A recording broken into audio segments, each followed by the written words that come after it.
अस्सलामुअलैकुम and a very good morning. City at 10 के साथ मैं हूं आपकी मेज़बान शाइस्ता रज़ा। आज है हफ्ते का दिन।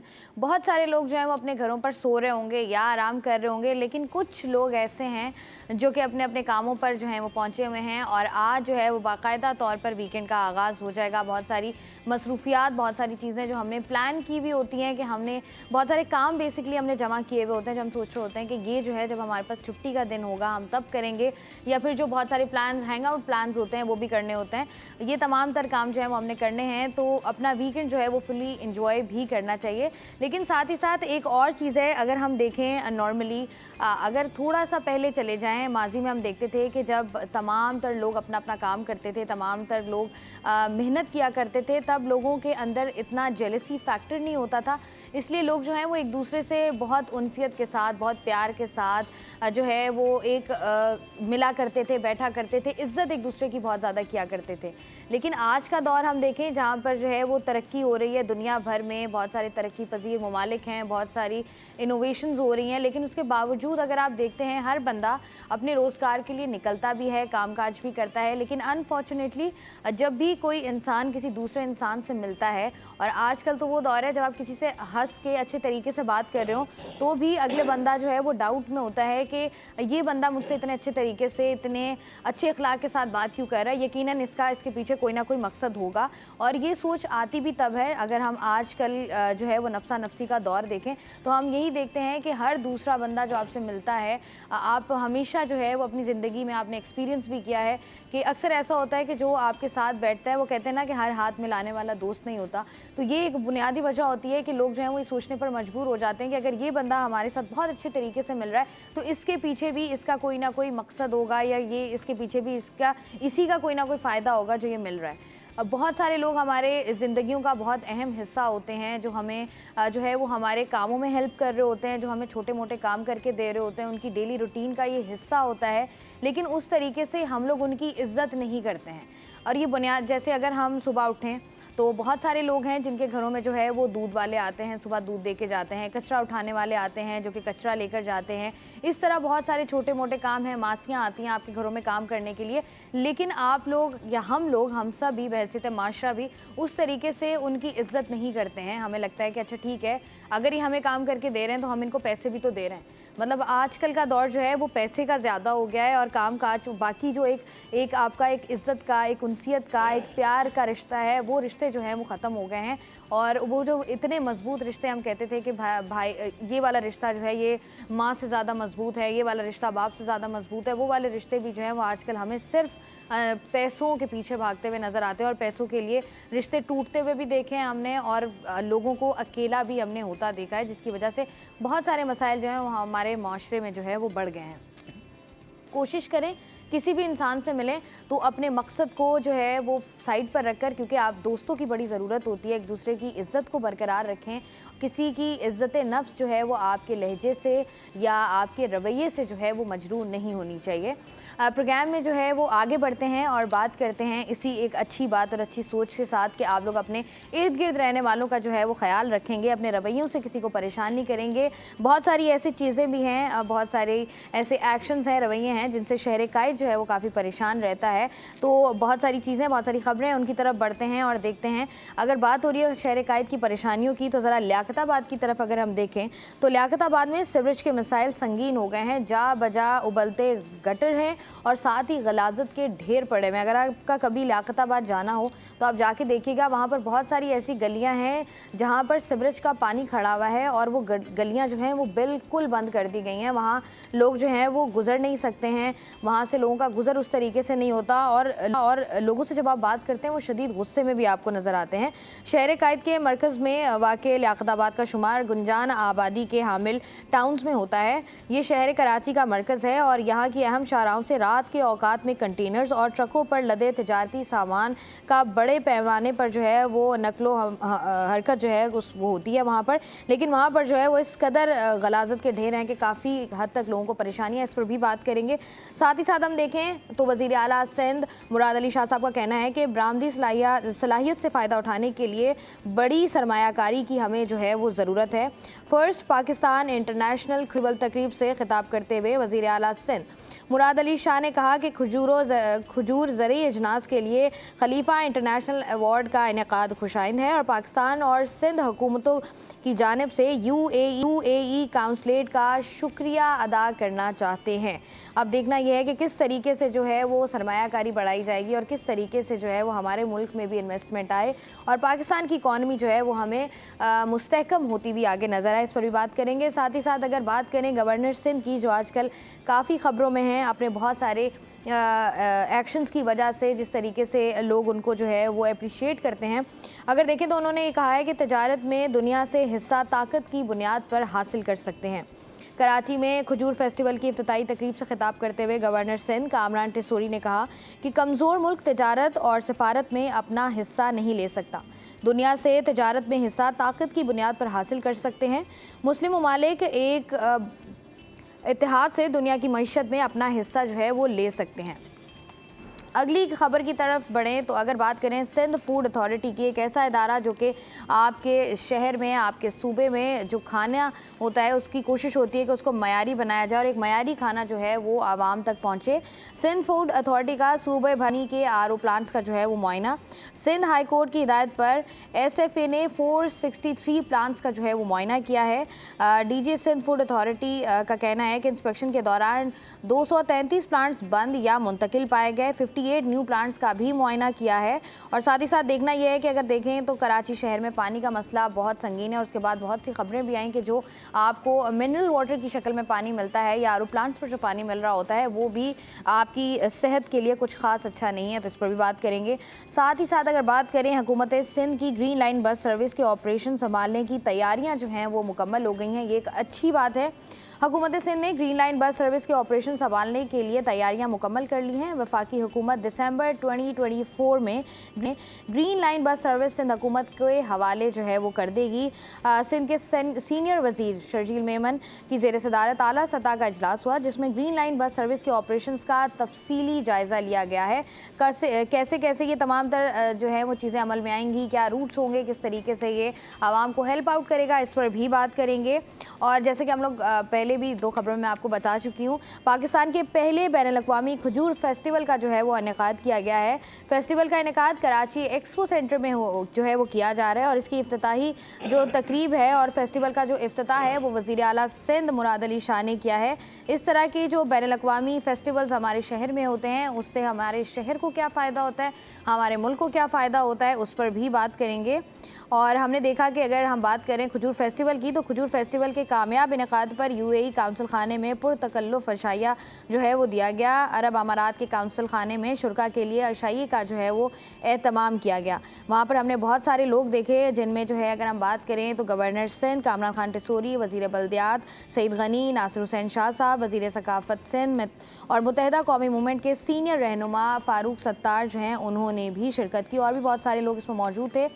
साथ ही साथ अगर आगे बढ़ें तो नाकिस मटीरियल से सड़कें जो तैयार करने वाले ठेकेदार जो हैं वो फाइनली हो जाएं होशियार थोड़ा सा, क्योंकि डिप्टी मेयर कराची सलमान मुराद साहब ने कहा है कि काम में गफलत बरतने वाले ठेकेदारों के ख़िलाफ़ जो है वो कार्रवाई जो है उसका आगाज़ कर दिया जाएगा। बल्दिया उज़्मा कराची के मातहत 33 सड़कों की इस्तरकारी का काम जल्द शुरू होगा। गफलत के मुरतब अफसरान के ख़िलाफ़ कार्रवाई अमल में लाई जा रही है और देखना यह है कि नई सड़कों की तामीर और पुरानी सड़कों की मुरम्मत करने वाले ठेकेदारों की लापरवाही सामने आने पर उनके ख़िलाफ़ जो है वो कार्रवाई की जाएगी। इसकी बड़ी अशद ज़रूरत है क्योंकि जिस तरीके से कराची शहर में जो है वो कई अरसा सड़कें नहीं बनती हैं और जैसे ही सड़क बनती है 15 दिन बाद जो है वो बिल्कुल ही उसके अंदर गड़े पड़े हुए होते हैं और वो सड़क इस काबिल नहीं होती कि उसको इस्तेमाल किया जा सके। तो एक अच्छी एक खुशाइंद बात है कि ऐसे लोगों के ख़िलाफ़ जो है वो कार्रवाई होनी चाहिए। साथ ही साथ शहर कायद की अगर बदलते मौसम की हम बात करें तो मौसम बदल रहा है लेकिन उसके साथ साथ जो है वो जल्दी अमराज भी जो है वो बढ़ने लगे हैं। इंस्टीट्यूट ऑफ स्किन डिजीज़ में मरीज़ों की तादाद में जो है वो इजाफा हो गया है। आम दिनों के मुकाबले में यौमिया 700 से ज़ायद मरीज़ों का इजाफा हुआ है। एडिशनल डायरेक्टर स्किन डिजीज़ आमतौर पर यौमिया 4000 मरीज़ जो हैं वो इंस्टीट्यूट ऑफ स्किन डिजीज़ में आते हैं। बदलते मौसम के सबब ये तादाद जो है वो 4500 से ज़ायद हो गई है, जिसमें फंगस, फोड़े, जर्द ज़ख्म के मरीज़ ज़्यादा आ रहे हैं और शहरी हिफ़्ज़ान सेहत का ख्याल रखें और रोज़ नहाएं, क्योंकि जिस तरीके का मौसम है हम देखते ही हैं कि जब आप काम करने के लिए निकलते हैं तो आपको पसीना बहुत ज़्यादा आता है, और जब आपको पसीना बहुत ज़्यादा आता है और आप बहुत देर तक उसी हालत में रहते हैं तो फिर जो है इस तरह की स्किन डिजीज़ का जो है वो शिकार हम लोग हो रहे होते हैं। तो बड़ा ज़रूरी है कि इस मौसम में, जिस तरह का मौसम कराची शहर में, आप जो हैं वो रोज़ाना बाकायदगी से नहाएं। ये आपके लिए भी अच्छा है और जो आपके इर्द गिर्द रहने वाले हैं उनके लिए भी जो है वो एक अच्छा अमल होगा ये। साथ ही साथ अगर बात कर लें थोड़ी सी तालीम की, तो सूबे के सरकारी कॉलेजों में पहली बार साल 2025 से 4 बैचलर्स प्रोग्राम जो है वो शुरू करने का फैसला किया गया है। सिंध 43 कॉलेज के 4 जामियात से इल्हाक होगा। कॉलेजों का शाह अब्दुल लतीफ़ यूनिवर्सिटी खैरपुर से इल्हाक होगा।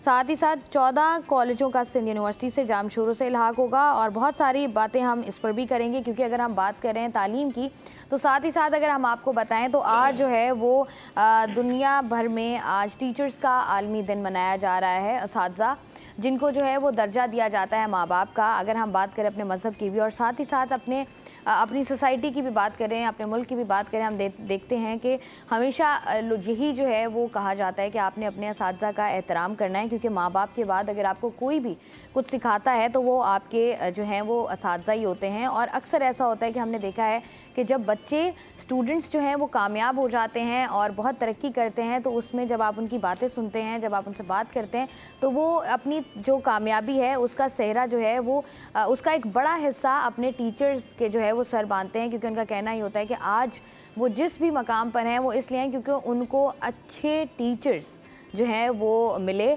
और उन्होंने अच्छे टीचर्स से पढ़ा। और एक ही साथ दूसरा रुख हमारे पास वो भी आता है जो हम बहुत सारे ट्रॉमास देख रहे होते हैं, बहुत सारी स्टोरीज सुन रहे होते हैं कि किस तरीके से जो है वो टीचर्स के का मनफी रवैया या एक ऐसी नेगेटिव अप्रोच के साथ जब टीचर किसी स्टूडेंट को पढ़ाता है तो उसके बाद उसकी ज़िंदगी में वो जो एक खला पैदा होता है वो जो है वो सारी ज़िंदगी रहता है, और किस तरीके से जो है फिर लोग उससे उभरते हैं या कामयाब या नाकाम होते हैं, उस पर भी हम बात करेंगे। और इन तमाम तर खबरों पर बात करने के लिए मेरे साथ स्टूडियो पर में मौजूद होंगे आजिज़ जमाली और आज़ाद नोडियो साहब, उनसे भी हम बात करेंगे। लेकिन सबसे पहले लेंगे एक छोटा सा ब्रेक, हमारे साथ रहिए।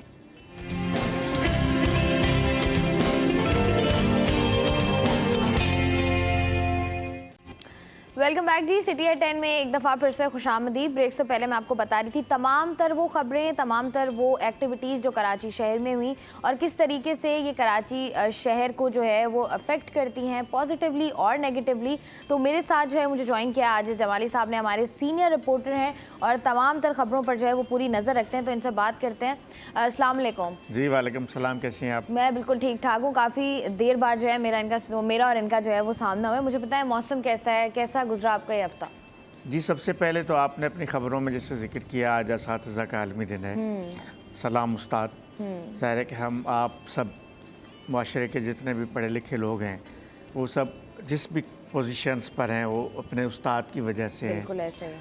तो एक तो ये, अब बात मौसम की करते हैं। मौसम आज ज़रा जो महकमा मौसमियात का कहना है कि आज ज़रा अबरालूद है।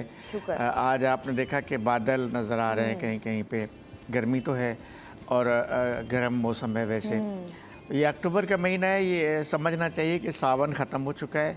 अब ये आज के बाद जो 15-20 दिन है ये अभी मौसम कभी गर्म कभी सर्द, कभी रात सर्द दिन गर्म, इस तरह की सिचुएशन रहेगी नवंबर तक।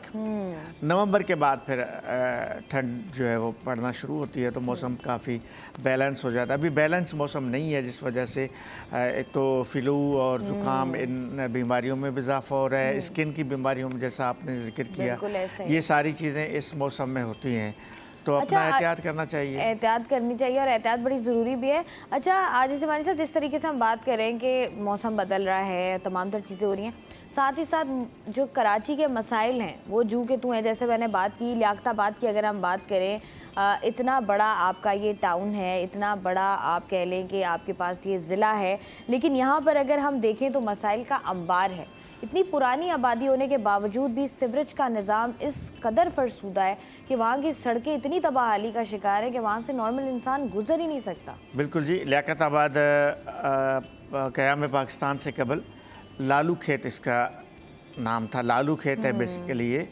और ये जो आबादी है ये नदी के बिल्कुल किनारे पे है।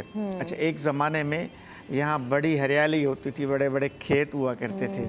ये जो लियारी नदी जिसको हम कहते हैं ना, एक ज़माने में ये मीठे पानी की नदी होती थी।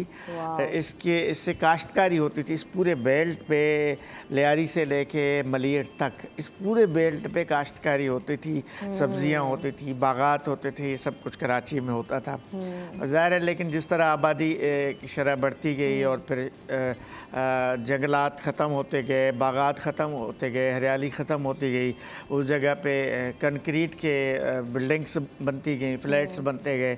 तो लालू खेत एक कदीम आबादी है, कराची की तारीख़ी आबादी है। बिल्कुल ऐसे। तो अब आपने जैसे अब गुंजान आबादी है, जैसे आपने कहा, अब बिल्कुल गुंजान आबादी है, लेकिन इसके जो मसाइल हैं इनको देखना पड़ेगा। अब वो लियारी नदी नहीं रही, अब वो पानी नहीं रहा, खेत नहीं रहे, लेकिन आबादी तो है ना, आबादी है। क़याम पाकिस्तान के बाद कराची में, जिसको इस वक्त हम आजकल ज़िला सेंट्रल कहते हैं, जिसमें नाज़िमाबाद, लियाकताबाद, ये सारे जो इलाके आते हैं, यहाँ कराची में बसने वाले मुहाजिरीन की सबसे बड़ी तादाद इन इलाकों में आई थी। जमशेद क्वार्टर्स बने, गार्डन क्वार्टर्स बने, नाज़िमाबाद फेडरल बी एरिया बना, गवर्नमेंट ने क्वार्टर्स बनाए।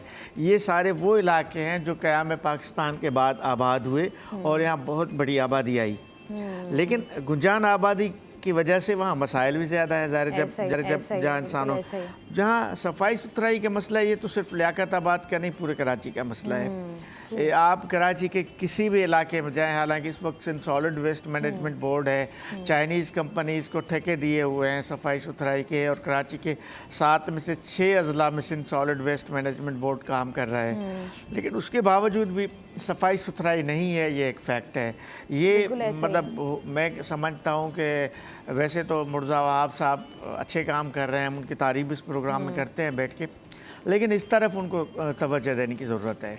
जैसे आप बात करें ना कि हम अगर हर टाउन की बात करें, हम अपने हर डिस्ट्रिक्ट की बात करें, तो जिस तरीके से जो बजट दिया जाता है उसमें भी हमने देखा कि अभी इजाफा हुआ।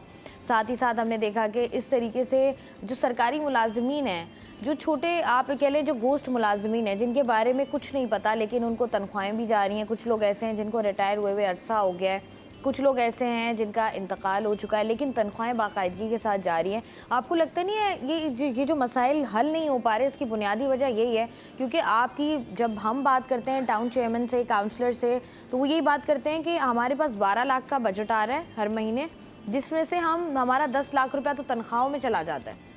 नहीं, ये एक फैक्ट है कि तनख्वाहों पे बहुत ज़्यादा रकम खर्च होती है, इसमें कोई शक नहीं है।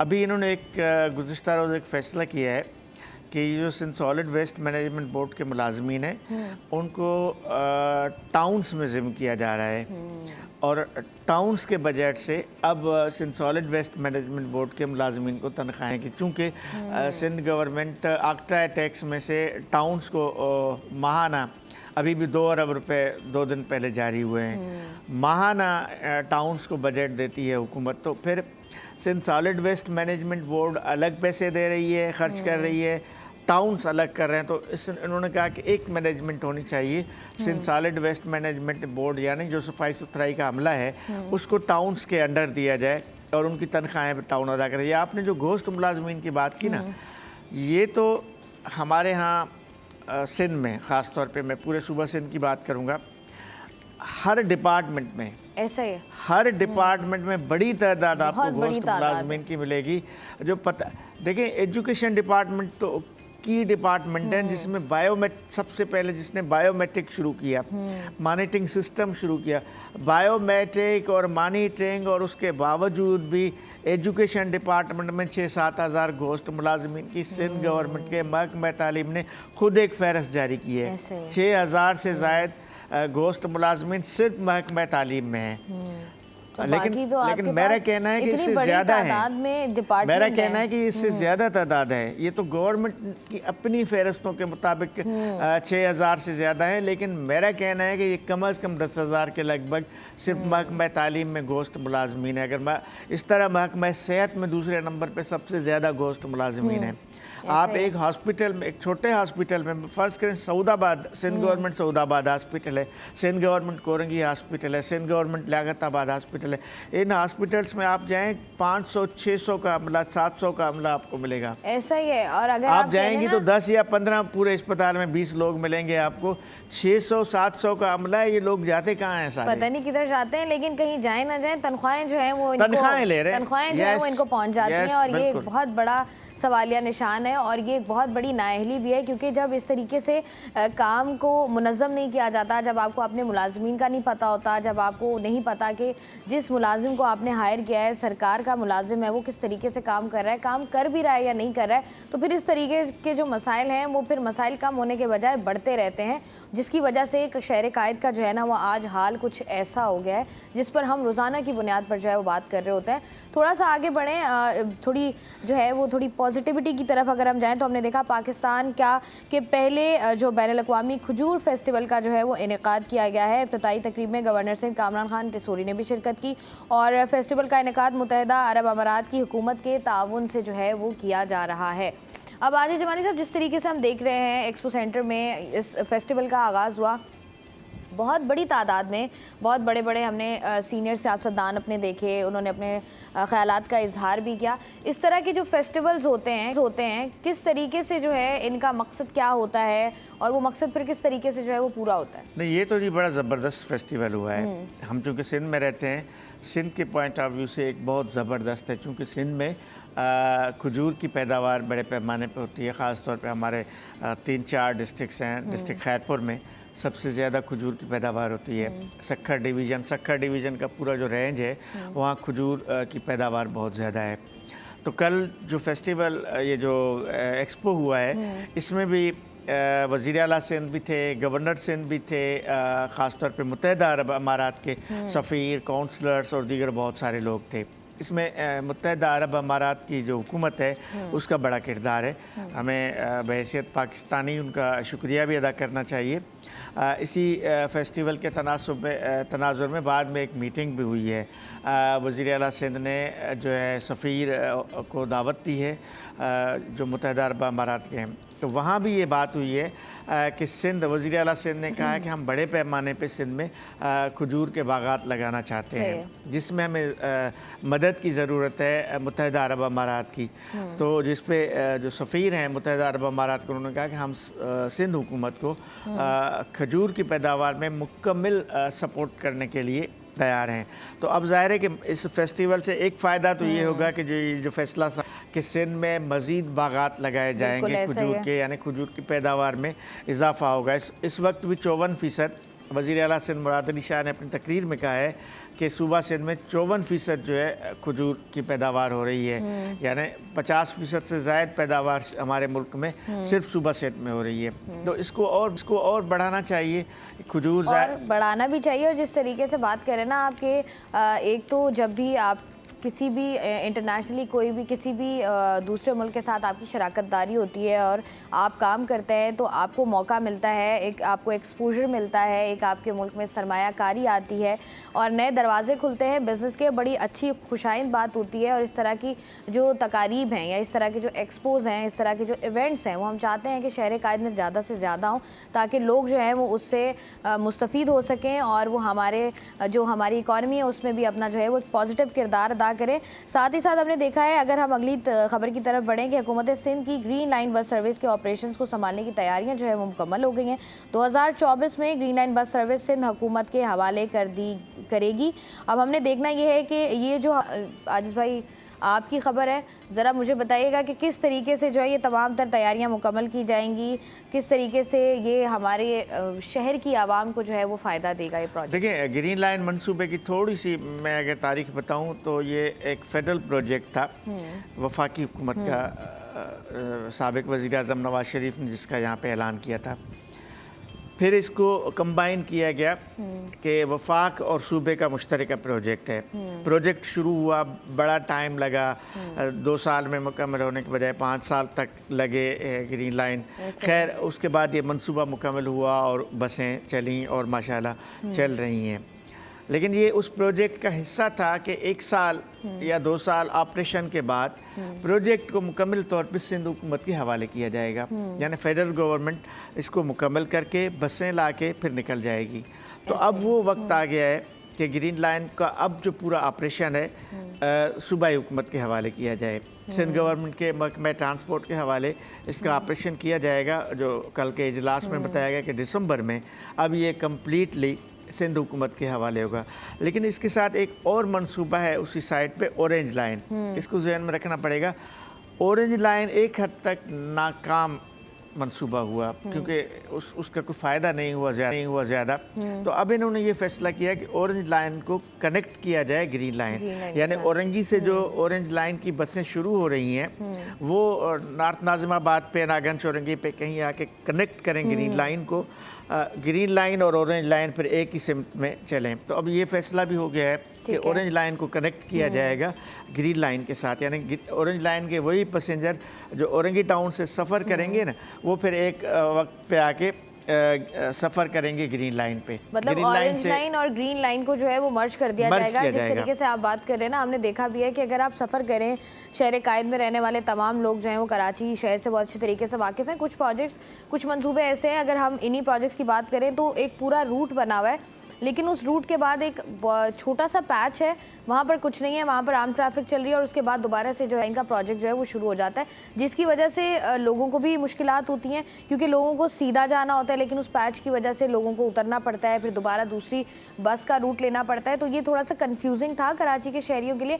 लेकिन अच्छी बात यह कि हमने देखा कि 1-2 पैचेस को जो है वो ख़त्म किया गया और उसको कनेक्ट भी किया गया। लेकिन कुछ ऐसे प्रोजेक्ट हों, कुछ ऐसे रूट्स हों जिसमें लोग अगर अपने घर से बैठें तो डायरेक्ट जो है वो अपने मंजिल मकसूद तक पहुँचे, बड़ा ज़रूरी होता है। और हमने देखना ये कि जैसे ही ये सिंध हुकूमत के हवाले प्रोजेक्ट किया जाएगा, ये एक अच्छा प्रोजेक्ट हो, क्योंकि ट्रांसपोर्टेशन की अगर बात करें तो कराची शहर को ये तोहफ़ा सिंध सरकार ने दिया है और ये बहुत अच्छा एहसन इक़दाम है। हम देख रहे हैं कि बहुत बड़ी तादाद में आवाम, जिसमें ना सिर्फ हमारे मर्द हजरात बल्कि ख़वातीन की एक बहुत बड़ी तादाद है जो कि इससे मुस्तफ़ीद हो रही है, और बहुत अच्छी बात है, होना भी चाहिए, क्योंकि कराची के शहरी भी थोड़ा सा इस तरह का तोहफ़ा जो है वो डिज़र्व करते हैं। तो हम देखेंगे कि ये वाला प्रोजेक्ट किस तरीके से आवाम के लिए जो है वो फ़ायदेमंद और सूदमंद जो है वो साबित होगा।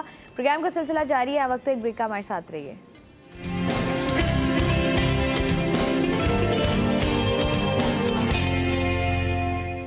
Welcome back ji. City at 10 में एक दफ़ा फिर से खुशामदीद। बात कर रहे हैं हम मुख्तलिफ मसाइल के हवाले से, मुख्तलिफ प्रोजेक्ट्स के हवाले से, साथ ही साथ अगर हम बात करें ज़रा तालीम के हवाले से तो सूबे के सरकारी कॉलेजों में पहली बार 2025 से 4 साला बैचलर्स प्रोग्राम जो है वो शुरू करने का फ़ैसला किया गया है।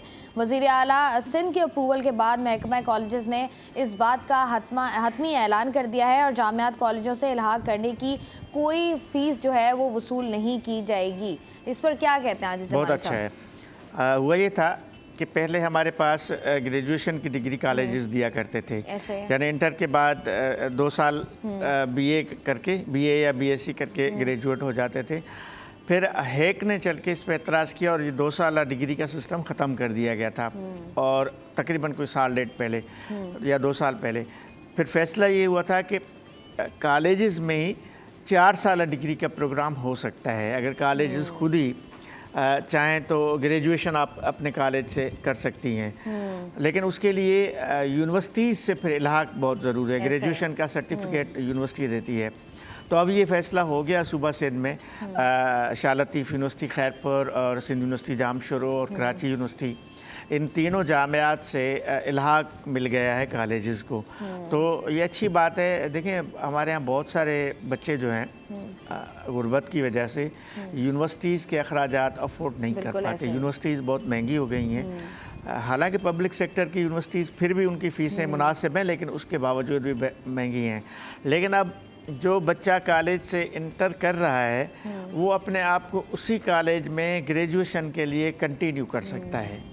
आजिज़ भाई, आपको लगता नहीं है, जैसे आपने भी बात की ना, इंतहाई अफसोस की बात है कि जिस कदर महंगी तालीम है हमारे मुल्क में, आप देखें अगर आपका ख्वाब है आपका बच्चा डॉक्टर बने, आप उसको कितनी महंगी पढ़ाई पढ़ाते हैं, और उसके बाद जब वो ग्रेजुएट होता है, जब उसके हाथ में डिग्री आती है, जब वो जाता है नौकरी के लिए, तो उसको 50,000 रुपये साल, या 50 तो खैर 25-25, 30-30 हज़ार रुपये पर स्टार्टिंग सैलरी मिल रही होती है। तो आप मुझे बताएं ये कितनी ज़्यादा है? मैं तो इसका गवाह हूँ, मेरे घर में ये सूरत हाल है सेम जो आप बता रही हैं। मेरी छोटी बच्ची है जो अभी उसने ए लेवल में एडमिशन लिया है, तो मुझे ए लेवल की एडमिशन और ए लेवल की फ़ीसों के लिए कितने पैसे देने पड़े वो मैं जानता हूँ अच्छी तरह। बिल्कुल ऐसा और वो पैसे मैंने किस तरह मैनेज किए होंगे वो मैं जानता हूँ। और अभी भी उसकी माहाना 20 से 25 हज़ार रुपये फ़ीस देनी पड़ती है। यानी एक ए लेवल के कॉलेज की फ़ीस भी यूनिवर्सिटी से ज़्यादा है। ऐसा ही है, बिल्कुल ऐसा यानी एक कॉलेज है, कॉलेज लेवल की फ़ीस भी यूनिवर्सिटी के बराबर है। उसके बाद जो आप कह रही हैं कि मेरी माशाल्लाह 2 बच्चियां ग्रेजुएशन कर चुकी हैं, तो अब ग्रेजुएट होने के बाद फिर बच्चा नौजवान जो है बेरोज़गार बैठा हुआ है। यानी प्राइवेट सेक्टर की जो तनख्वाह, गवर्नमेंट में जॉब्स हैं नहीं, गवर्नमेंट जॉब मिल नहीं रही। प्राइवेट सेक्टर की जो जॉब है वो आप वही कह रही हैं 25-30 हज़ार रुपये। 25-30 हज़ार रुपये तो आज के दौर में कन्वेंस अलाउंस है। यानी अगर हर बंदा गाड़ी अफोर्ड नहीं कर सकता, बस में भी अगर सफ़र करता है तो उसके 200-300-400 तो उस ट्रैवलिंग पे खर्च हो जाते हैं, 500 रुपये। उसके बाद अगर वो लंच करे और खाना खाए तो ये तो समझें कि अलाउंस हो गया 30 हज़ार रुपये एक कम अज़ कम। हालांकि गवर्नमेंट ने भी मिनिमम 37 हज़ार रुपये इस वक्त मिनिमम वेज रखा है, लेकिन ये 37 हज़ार भी कम है। लेकिन इस पर भी अमल नहीं हो रहा। ये तो फैक्ट्रीज़ के लिए, फैक्ट्रीज़ के मुलाजमीन के लिए इस पर अमल नहीं हो रहा। अभी भी 20 हज़ार और 25 हज़ार रुपये पे लोग जॉब कर रहे होते हैं। 20-25 की आप बात कर रहे हैं, मैंने तो खुद जाकर उन लोगों से बात की है। 12-12 हज़ार रुपया उनकी माहाना तनख्वाह है और वो 12-12 घंटे की ड्यूटीज़ कर रहे हैं, जिनमें उनके पास सैटरडेज़ ऑफ नहीं है। और आप जैसे अगर हम देख लें, हमारे जितने भी कमर्शियल बैंक्स हैं उनके बाहर आपको जो सिक्योरिटी गार्ड्स खड़े हुए नज़र आते हैं, 12-12, 15-15 घंटे की ड्यूटीज़ कर रहे हैं और तनख्वाह उनकी 12 हज़ार रुपये। इस पर सिंध गवर्नमेंट को ना करना पड़ेगा। आपने अगर मिनिमम, आप सही कह रहे हैं तो, और ये जो आप बात कर रहे हैं ना, तो फैक्ट्रीज़ के लिए है। अब यही जो इस बच्चे ने पूरी अपनी ज़िंदगी लगा दी, वक्फ कर दी, ग्रेजुएशन कर लिया, सब कर लिया, डिग्री ले ली, उसको भी 37 हज़ार रुपये नहीं मिल रहे जो सरकारी आपकी जो है वो तनख्वाह मुकर्रर की मिनिमम जो वेज है, मिनिमम वेज वो भी नहीं मिल रही। वो भी कम से कम है, मिनिमम है, वो मैक्स नहीं है आपकी कि आप बोलें कि मैक्सिमम इतनी होनी चाहिए। मिनिमम वेज भी किसी बड़े उसको नहीं मिल रही है, किसी जिनके पास बहुत अच्छी डिग्री है उनको तनख्वाहें नहीं मिल रही हैं। इस पर तो एक बहुत जो है मतलब बहुत सारी इस पर बात हो सकती है, बहुत सारी इस पर चीज़ें हैं जो कि जिस पर बात करने के लिए आपको जो अलग से 2-4 घंटे चाहिए। लेकिन अच्छी बात यही है कि जिस तरीके से जो है वो हमने देखा कि अब इल्हाक हो गया है कॉलेजेस का यूनिवर्सिटीज़ के साथ, और अब आप अगर अपने कॉलेज से इंटर कर रहे हैं तो आप अपने ही कॉलेज से अपने ही दोस्तों के बीच में जो है वो अब आप बैचलर्स की डिग्री भी जो है वो ले सकते हैं। साथ ही साथ अगर हम आगे बढ़ें, वज़ीर आला सिंध मुराद अली शाह से पाकिस्तान बिजनेस काउंसिल के वफ्द की मुलाकात हुई। इसकी तफसीलात ज़रा दीजिएगा, क्योंकि उनका कहना ये था कि मईशत में बेहतरी की वजह से इंटरेस्ट रेट जो है वो कम हुआ है, ज़्यादा टैक्स लगाने से सनती पैदावार मुतासर हो रही है, बिजली की कीमत अगर कम होती है तो सनत को फ़ायदा होगा। मैंने तजवीज़ दी है कि फैक्ट्रीज़ को इजाफी शिफ्ट चलाने पर बिजली सस्ती दी जाए। अब इस तरह की तजावीज़ भी दी जा रही हैं। बिज़नेस का जो आपका वफ्द है बिजनेस काउंसिल का, उन्होंने भी बहुत सारी तजावीज़ दी। क्या लगता है आपको किस तरीके से सूरत हाल जो है वो बेहतर हो सकती है? जी, ये ताजरों का वफ्द था जिसने कल वज़ीर आला से मुलाकात की वज़ीर आला हाउस में। इनके 2 पॉइंट्स थे जिन पे इन्होंने काफ़ी फोकस किया। एक तो इन्होंने कहा है कि बिजली सस्ती की जाए, बिजली महंगी हो रही है इसलिए सनतों का जो है भट्टा बैठ गया है। बिल्कुल ऐसे। दूसरा इन्होंने कहा है कि सिंध गवर्नमेंट का एक है इंफ्रास्ट्रक्चर टैक्स, वो इस वक्त 1.8% किया गया। इनकी डिमांड थी, मुतालबा था कि ये पहले 1.2% था, तो इसको वापस 1.2% पे लाया जाए और ताजरों को बिजली सस्ती दी जाए, जिस पर वज़ीर आला सिंध सैयद मुराद अली शाह ने एक तजवीज़ दी कि उन्होंने बकौल मुराद अली शाह के उन्होंने वफाकी हुकूमत से इस पर बात की है कि एक एक्स्ट्रा शिफ्ट लेट नाइट में दी जाए, क्योंकि नॉर्मली तो लोड शेडिंग रात को 12 बजे या 1 बजे तक लोड शेडिंग का अमल रहता है ना। तो इन्होंने कहा है कि मैंने वफाकी हुकूमत को तजवीज़ दी है कि आप सनतकारों को रात को 1 बजे के या 12 बजे के बाद रात 12 से सुबह 6 बजे तक की एक शिफ्ट दे दें, लेकिन उसमें बिजली का रेट कम करें। यानी पर यूनिट जो है, जो अगर इस वक्त वैसे 60 रुपये है तो उसको फिर आप कम करें उन्होंने कहा कि अगर आप ताजर इस पे राज़ी हैं तो हम फेडरल गवर्नमेंट से इस पे बात आगे बढ़ाई जा सकती है। तो एक तो ये, दूसरा उन्होंने कहा कि जो आप इंफ्रास्ट्रक्चर सेस में जो कमी चाह रहे हैं, ये आप हमें तहरीरी तौर पे एक अपना तफसीलात दे दें, फिर हम उसको सिंध काबीना में पेश करेंगे। और मुझे उम्मीद है कि सिंध हुकूमत शायद ये जो 3% 4% जो बढ़ाई है इंफ्रास्ट्रक्चर फंड, उसको कम कर देगी। ये ताजरों को फ़ायदा होगा इसलिए। जैसे हम बात कर रहे हैं इस तमाम तर सूरत हाल पर, इस तरीके से हम देखते हैं कि हमने देखा जब बिजली महंगी हुई या महंगाई हुई, पेट्रोल महंगा हुआ, पेट्रोलियम मसनूआत की कीमतों में इजाफा हुआ, कराची शहर में बहुत सारी ऐसी हमने सनती कारोबार बंद होता हुआ देखा, बहुत सारी इंडस्ट्रीज़ को हमने रैप अप होते हुए देखा। बहुत एक आप कह लें एक बहुत बड़ा बहरान पैदा हो गया, ना सिर्फ कराची शहर में बल्कि पूरे मुल्क की अगर बात की जाए तो मुल्क भर में हमने देखा कि लोग अपनी इंडस्ट्रीज़ को बंद करके चले गए। लेकिन वहीं पर कुछ बिजनेसमैन आप ऐसे कह लें, कुछ हमने देखा है कि कम्युनिटीज़ हैं जो कि काम कर रही होती हैं, मिलकर अपने मसाइल को ऊपर तक लेकर जा रही होती हैं। तो उनके मसाइल को सुनना और उनके मसाइल को हल करना सरकार की जिम्मेदारी होती है। उम्मीद यही है कि सरकार इनके मसाइल पर जो है वो नज़रसानी करेगी, इनको कोई बेहतर सोल्यूशन देगी ताकि मुल्क में जो है वो बिज़नेस बढ़ सके। बात कर रहे हैं हम तमाम तर मसाइल की, लेकिन चूँकि जैसे आजिज़ जमाली साहब ने बताया, हमारे साथ मौजूद है कि जिस तरीके से मौसम आज जो है वो थोड़ा सा अब्र आलूद है, तो ज़रा मौसम का हाल भी जान लेते हैं कि मौसम की सूरत हाल आखिर आज कैसी है।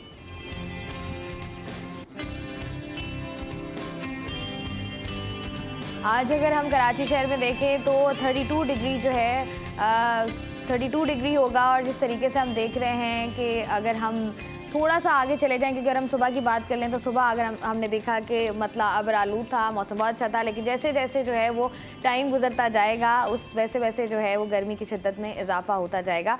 लेकिन जैसे आजिज़ जमाली साहब ने हमें जो है ना वो थोड़ी सी आप ये कह लें 34 तक जाएगा, 34 सेंटीग्रेड बिल्कुल ऐसा ही है, 32 से 34 के बीच में रहेगा। आज इस जमाली साहब ने जो है हमें तसल्ली दी है कि कराची शहर में आइंदा आने वाले दिनों में जो है वो स्टेबल हो जाएगा मौसम अच्छा होगा। और मौसम अच्छा होगा तो मूड अच्छा होगा, मूड अच्छा होगा तो दिन अच्छा गुजरेगा, फिर हम जो है वो अच्छे तरीके से लोगों से बात कर पाएंगे। आज इस जमाली साहब हमारे साथ मौजूद थे, बहुत बहुत शुक्रिया आपका। तमाम तर मसाइल पर हम लोग बात कर रहे थे, किस किस तरीके से जो है वो मुमकिन है कि तमाम तर मसाइल को हल किया जा सके। जितने भी सरकारी इदारे हैं अगर वो अपना काम ईमानदारी के साथ करें, या ईमानदारी भी छोड़ दें क्योंकि वो तो ज़रा बहुत ही एक्सट्रीम लेवल हो जाएगा, अगर मेहनत से ही कर लें तो भी जो है वो कराची शहर का जो हाल है वो बदल सकता है। प्रोग्राम का सिलसिला जारी है, आज मनाया जा रहा है वर्ल्ड टीचर्स डे, इस पर भी बात करेंगे, लेकिन वो हम करेंगे ब्रेक के बाद। तो यहाँ पर लेते हैं एक छोटा सा ब्रेक से वापस आएंगे।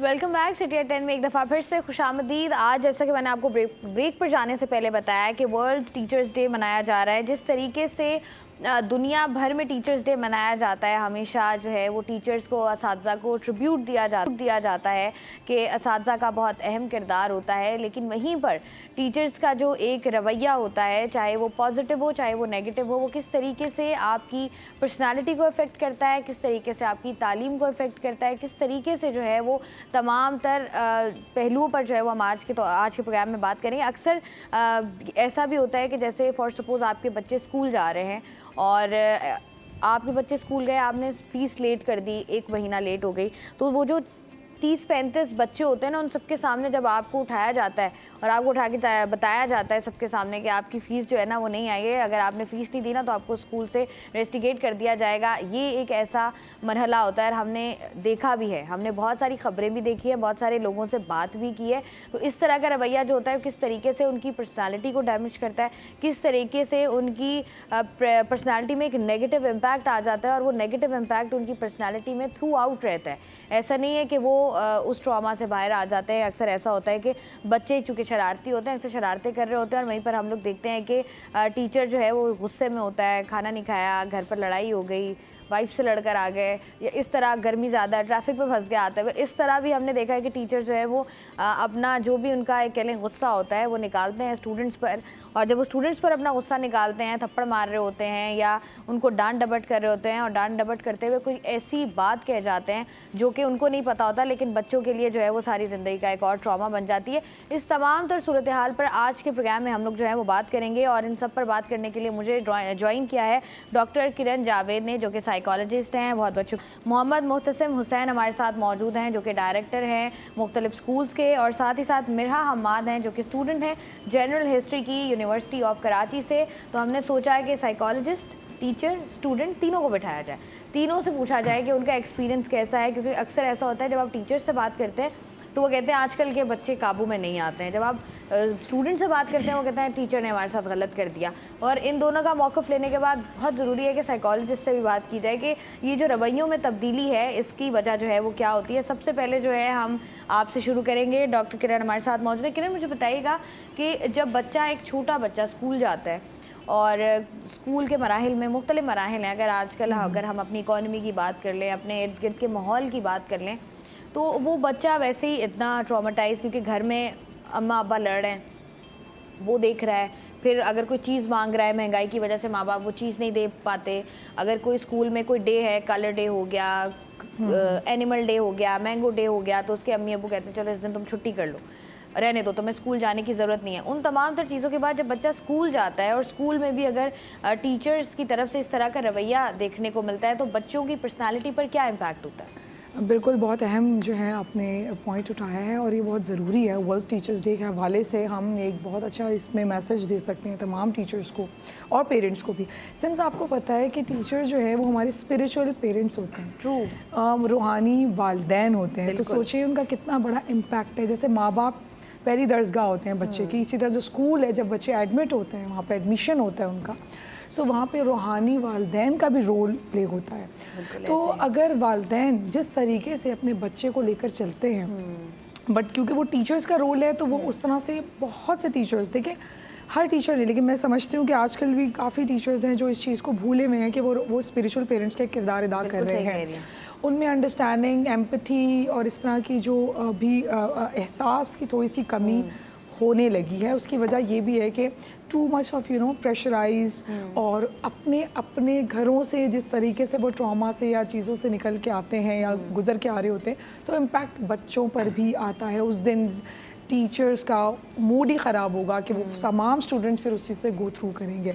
बच्चों की पर्सनालिटी पे बहुत ज़्यादा इन चीज़ के असरात होते हैं। देखिए टीचर्स का जिस तरह से इंटरेक्शन होता है स्टूडेंट्स से, वो डायरेक्टली जो है वो असरअंदाज होता है उनकी पढ़ाई पर, उनकी परफॉर्मेंस, उनके रिजल्ट्स पे, उनकी एक्स्ट्रा करिकुलर जो एक्टिविटीज़ होती है उन पर, फिर उनके कॉन्फिडेंस पर।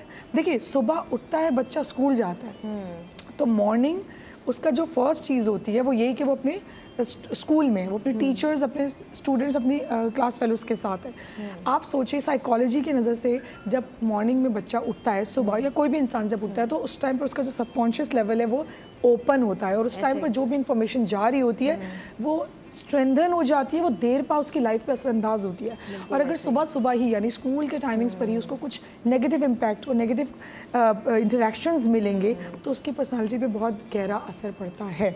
ख़ासकर बच्चों में कंपैरिजन्स, रिजल्ट्स जिसके ख़राब आए, ना जाने बगैर कि उसका टाइम कैसा गुजरा, वो किस तरीके से है, वो किस चीज़ पे डम हो रहा है, बस उसको क्लास में सबके सामने डम कह देना, या उसको बैग पे बिठा देना, तुम यहाँ से उठ के वहाँ चले जाओ, या देखो तुम्हारा रिजल्ट क्या आया था, तुम तो हो ही नालायक, या तुम तो हो ही, टैग्स, लेबल्स हम लगा देते हैं एज अ टीचर। ये बच्चों के कॉन्फिडेंस को बहुत ज़्यादा शैटर करता है, और ये इम्पैक्ट देर पा एडल्ट लाइफ में भी। वुड यू बिलीव, हमारे पास 30-30, 40-40, 50-50 साल के भी अगर पेशेंट्स आते हैं, और जब उनकी वो प्रॉब्लम लेकर आएंगे आज का, लेकिन जब उनकी बैक रूट पर हम जाते हैं तो ट्रस्ट में वहाँ से प्रॉब्लम निकल रहा है। जब फलाने दिन में टीचर, दिन तो याद नहीं होता, लेकिन कि उस क्लास में बच्चों के सामने जब ये कहा गया, वो आज तक स्क्रिप्ट, मेंटल स्क्रिप्ट बन गया। वो आज तक समझता है कि I am not good enough, मैं कुछ कर नहीं सकता, क्योंकि उसको कहा गया था तुम तो किसी काबिल नहीं हो, तुम कुछ नहीं कर सकते, तुम वहाँ साइड पे हो जाओ। वो आज तक ये समझता है कि वो कुछ नहीं कर सकता। अच्छा, कुछ लोगों की, जैसे आप बात करिए ना, कुछ लोगों की, कुछ बच्चों की कैपेसिटी ऐसी होती है कि अगर आप उनको ये बात कहते हैं ना कि तुम कुछ नहीं कर सकते हो, तो या तो उनका कॉन्फिडेंस, जैसे किरण भी बात करी थी, बिल्कुल शैटर हो जाता है, या कुछ बच्चे ऐसे भी होते हैं जो कहते हैं कि ठीक है, अगर आपने हमें कहा है तो हम आपको करके दिखाएंगे।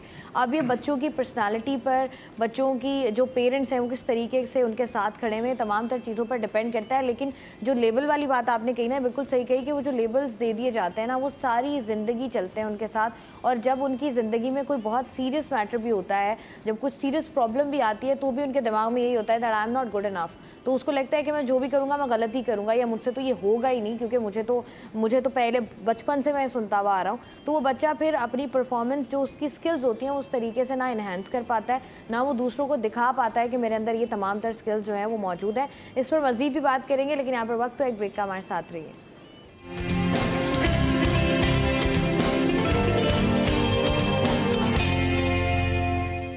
Welcome back ji. City at 10 में एक दफ़ा फिर से खुशामदीद। बात हम कर रहे हैं टीचर्स डे के हवाले से, किस तरीके से जो है वो टीचर्स का रोल होता है आपकी ज़िंदगी में, और जब आप अपनी पढ़ाई कर रहे होते हैं और जब आप अपनी पढ़ाई मुकम्मल करके जब आप प्रैक्टिकल लाइफ में कदम रखते हैं, तो किस तरीके से वो तमाम तर चीज़ों का जो एक बैगेज होता है वो आपके साथ होता है, और किस तरीके से फिर आप उसको कैरी करते हैं। हमारे साथ मिरहा मौजूद है। मिरहा से ज़रा जानते हैं, मिरहा स्टूडेंट भी हैं और साथ ही साथ यूनिवर्सिटी ऑफ कराची से पढ़ भी रही हैं, तो ज़रा इनसे जानते हैं कि इनका एक्सपीरियंस टीचर्स के साथ कैसा रहा है। जी मिरहा, बताइएगा। वैसे तो अच्छा ही एक्सपीरियंस रहा है अब तक भी, अल्लाह का शुक्र है, अच्छे टीचर्स मिले हैं जो मोटिवेट भी कर रहे हैं अभी तक स्टिल, जो कि आगे बढ़ने पे मोटिवेट करते हैं कि नहीं आप लोग ऐसे अपॉर्चुनिटीज़ दिखाते हैं, क्योंकि अब बिल्कुल ऐसा है कि हम एग्जिट डोर पे खड़े हुए हैं, आगे प्रैक्टिकल लाइफ है, तो हमारे टीचर्स हैं ऐसे प्रोफेसर जो कि बहुत ज़्यादा क्या आगे अपॉर्चुनिटीज़ खुद बताते हैं कि हमने यहाँ से ये किया था, तो आप लोग इससे ज़्यादा अच्छा आप ये अपॉर्चुनिटी ये देखिए, यहाँ देखें। उसके अलावा लेकिन थोड़ा सा पीछे जाएं तो वो था कि स्कूल के बाद कुछ ऐसा, तो एक टीचर हमें मिले थे जो कि बड़े मतलब उनका था कि हम लोग नए इनरोल हुए थे उनकी क्लास में, और कुछ बच्चे स्टूडेंट्स उनके पास पहले से पढ़ रहे थे, तो ऐसा था कि अच्छा क्लास में जाकर हमें पता चला अच्छा एक ख़ास ग्रुप है जो आगे ही बैठेगा, जो कि जो आंसर करेंगे, तो वो खुद उनको बोलते थे नहीं तुम नहीं, पीछे वाले नहीं, ये बताएंगे, ये लोग बताएंगे, मतलब आगे वाले।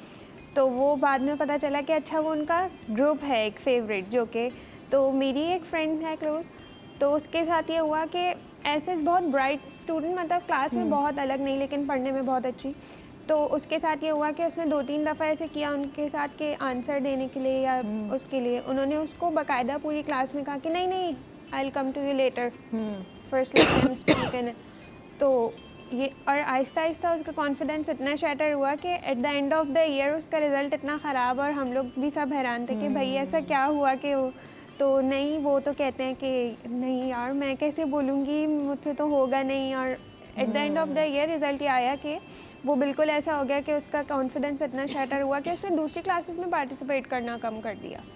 ऐसा ही होता है, ये जो ये वाली जो चीज़ है ना, ये फेवरेटिज्म में आती है। हम देखते हैं कि कुछ ग्रुप्स होते हैं क्लास में, अच्छा ऐसा होता है हमारे यहाँ ना, ये बड़ा हमारे दिमागों में ये चीज़ सेटल डाउन कर दी गई है कि जो बच्चा शरारती है ना, इसका मतलब ये है कि वो पढ़ नहीं सकता। हालांकि हमने देखा है कि जो ब्राइट स्टूडेंट्स होते हैं, जो ज़रा हाइपर एक्टिव होते हैं, जो ज़रा अपनी पढ़ाई के अलावा दीगर एक्टिविटीज़ में भी इन्वॉल्व हो रहे होते हैं, हमारे यहाँ टीचर्स जो है ना, ये बात दिमाग में, अच्छा ये बच्चा शरारती है पीछे बिठा दो इसको, अच्छा ये बच्चा शरारती है इसको क्लास से बाहर निकाल दो, छोटी छोटी चीज़ पर उसको कोई ना कोई सज़ा दे देते हैं कि अच्छा ठीक है आप क्लास से बाहर चले जाएं, आप हाथ उठा के खड़े हो जाएं, आप ये कर लें, और इस तरह की चीज़ें बहुत ज़्यादा हो रही होती हैं, जिसकी वजह से जैसे आप बात कर रहे हो ना कि इतना कॉन्फिडेंस शैटर हो जाता है। और साथ ही साथ अगर हम थोड़ी पॉजिटिविटी की बात करें, जैसे आपने बात की ना कि बहुत सारे टीचर्स ऐसे होते हैं जो कि आपको मोटिवेट कर रहे होते हैं। यहाँ पर ना मुझे अभी याद आया, मेरा छोटा भाई है, तो हम चूँकि हम मेरा जो बड़ा भाई है और मैं, हम दोनों ज़रा स्टूडेंट्स ऐसे थे कि जो हमारा ये था कि हम पोजीशन होल्डर्स थे, तो शुरू से लेकर हम प्राइमरी से बात करके थोड़ा सा ऊपर आए, जब वो क्लास 6-7 तक गया तो हमें लगता था ये एवरेज स्टूडेंट है, अच्छा ठीक है आ रहा है पढ़ रहा है, क्योंकि नॉर्मल है। लेकिन उसके साथ ही साथ जब उसका स्कूल चेंज हुआ और साथ ही साथ जब उसने पढ़ना शुरू किया, या जब वो उसने तवज्जो देना स्टार्ट की, तो माशाल्लाह वो इतना ब्राइट स्टूडेंट बना। साथ में तमाम तर चीज़ें करने के बाद जब वो अपने उससे जब डिग्री भी मुकम्मल कर ली, उसके बाद भी जब वो अपनी प्रैक्टिकल लाइफ में गया, जब उसने जॉब स्टार्ट की, तो वहाँ पर उसके एक टीचर थे जिन्होंने उसको बताया कि ठीक है आप यहाँ से पढ़े हुए हो, आपने इतना अच्छा पढ़ा है, आपकी इतनी अच्छी परसेंटेज है, आप यहाँ पर अपनी ज़िंदगी जो है वो क्या कर रहे हो, 40-50 हज़ार रुपये की तनख्वाह, इतनी अच्छी डिग्री के साथ जो है आप इससे बेहतर डिज़र्व करते हो। उसके बाद वो उनको गाइड करते थे भाई को कि आपने ये करना है, आपने ये करना है, आपने ऐसे करना है। और आज माशाल्लाह माशाल्लाह माशाल्लाह भाई, चूँकि भाई होता है छोटा, तो उसको साल हो गया है और साल बाद भी वो यही बात, जब भी आप उससे बात करो, वो यही कहता है कि मुझे ना वो अपने टीचर नहीं भूलते हैं, मैं आज भी उनसे कनेक्टेड हूँ, मैं आज भी कहीं फंसता हूँ, मैं उनसे पूछता हूँ कि मैं ये कर रहा हूँ, मुझे करना चाहिए, मुझे नहीं करना चाहिए, क्योंकि वो ये कहता है कि इतना बड़ा एहसान है मेरे टीचर का मेरी ज़िंदगी में कि आज मैं जिस भी मकाम पर हूँ वो मैं उन टीचर की वजह से ही हूँ। क्योंकि अक्सर ऐसा होता है, क्योंकि आपका एक बहुत बड़ा दौरानिया होता है 7-8 घंटे, या अगर आप यूनिवर्सिटी में चले जाते हो तो इससे भी ज़्यादा जो आप अपने टीचर्स के साथ गुजार रहे होते हो, वहीं पर आपकी पर्सनैलिटी बनती है। और वहीं पर अगर आपकी पर्सनैलिटी को डैमेज कर दिया जाए तो वो फिर सारी ज़िंदगी के लिए जो है वो डैमेज ही रहती है।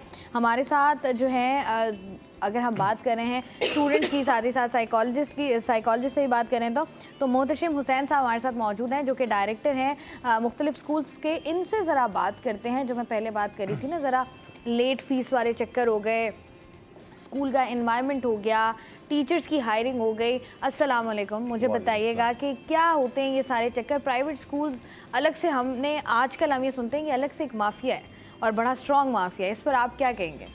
देखिए जी, फर्स्ट ऑफ ऑल जो आपने वर्ड यूज़ किया माफिया, ये बड़ा अजीब व गरीब वर्ड है। और बिल्कुल। मेरा ख्याल ये एजुकेशन सेक्टर के अंदर ऐसे वर्ड इस्तेमाल नहीं होने चाहिए। अगर ये माफिया है तो उसको माफिया बनने कैसे दिया गया? देखिए, हमारे पैरेलल में गवर्नमेंट स्कूल्स मौजूद हैं। बिल्कुल ऐसा ही है। गवर्नमेंट स्कूल में टीचर्स की सैलरी मल्टीप्लाई बाय 3 है as compare to private teacher. बिल्कुल ऐसा ही है। तो आप प्राइवेट स्कूल के अंदर क्यों आ रहे हैं? सवाल ये है, आप गवर्नमेंट स्कूल ज्वाइन करें ना। मल्टीप्लाई बाय 3 है, शानदार बिल्डिंग्स मौजूद हैं, शानदार प्रिंसिपल्स मौजूद हैं, डिग्री लेवल इतने ज़बरदस्त होते हैं उनके, एज़ कम्पेयर टू हमें तो बोल देते हैं मैं प्राइवेट वाले इंटर पास रख लेते हैं। तो ऐसा क्यों हो रहा है?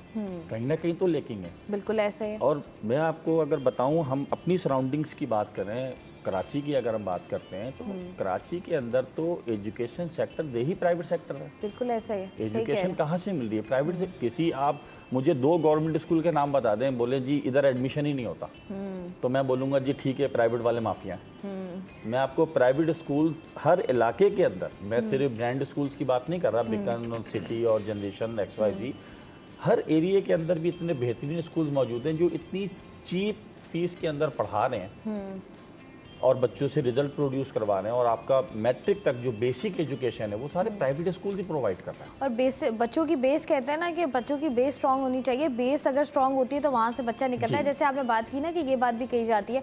अच्छा, आजकल हम देखते हैं क्योंकि हर इंसान को शौक़ है इंडिपेंडेंट होने का, तो जैसे ही हमारे यहाँ लड़कियाँ हैं ख़ास तौर पर, जब वो अपनी एजुकेशन मुकम्मल करती हैं या मैट्रिक की कर रही होती हैं, तो उनको होता है या वो पहले वो ट्यूशन टीचर बन जाती हैं और फिर उसके बाद जब उनका इंटर मुकम्मल होता है तो वो प्राइवेट स्कूल में टीचर बन जाती हैं। अब ये वो बातें जो आपने थोड़ी देर पहले बोली थी कि कुछ टीचर होते हैं फेवरेटिज्म क्लास के अंदर आ जाता है या सिलेक्टेड ग्रुप्स आ जाते हैं।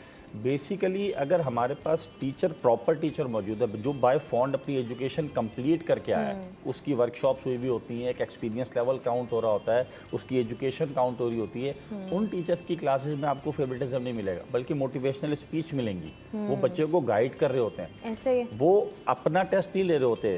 हमने बहुत सारे पेपर स्कूल्स के अंदर, हमारे साथ भी कभी कभी ऐसा होता है, कुछ टीचर्स होते हैं, फिर हम उन्हें बता के उनकी वर्कशॉप ट्रेनिंग लेते हैं। बेसिकली वो इतना मुश्किल पेपर बना देते हैं, मैंने बोला ये पेपर आपने सॉल्व नहीं करना, पेपर बच्चे ने सॉल्व करना है। पेपर बनाने का भी एक क्राइटेरिया है। 50% पेपर इतना इजी रखा जाता है या नॉर्मल रखा जाता है कि क्लास का हर बच्चा अटेम्प्ट दे।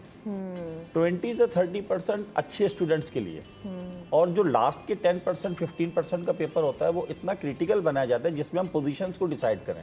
लेकिन आजकल कितने टीचर्स को ये क्राइटेरिया मालूम है? नहीं, किसी को भी नहीं मालूम। अच्छा, कुछ टीचर्स जानबूझकर भी इस तरह कर रहे होते हैं ना, जैसे आपने बात की ना पेपर, अगर आप बात करो ना इस दफ़ा देखना, तुम लोग शोर कर रहे हो ना, तो कहती है इस दफ़ा देखना ज़रा, तुम लोगों का जब पेपर आएगा ना तो तुम लोगों को पता चलेगा मैं इतना मुश्किल पेपर बनाऊंगा या बनाऊंगी।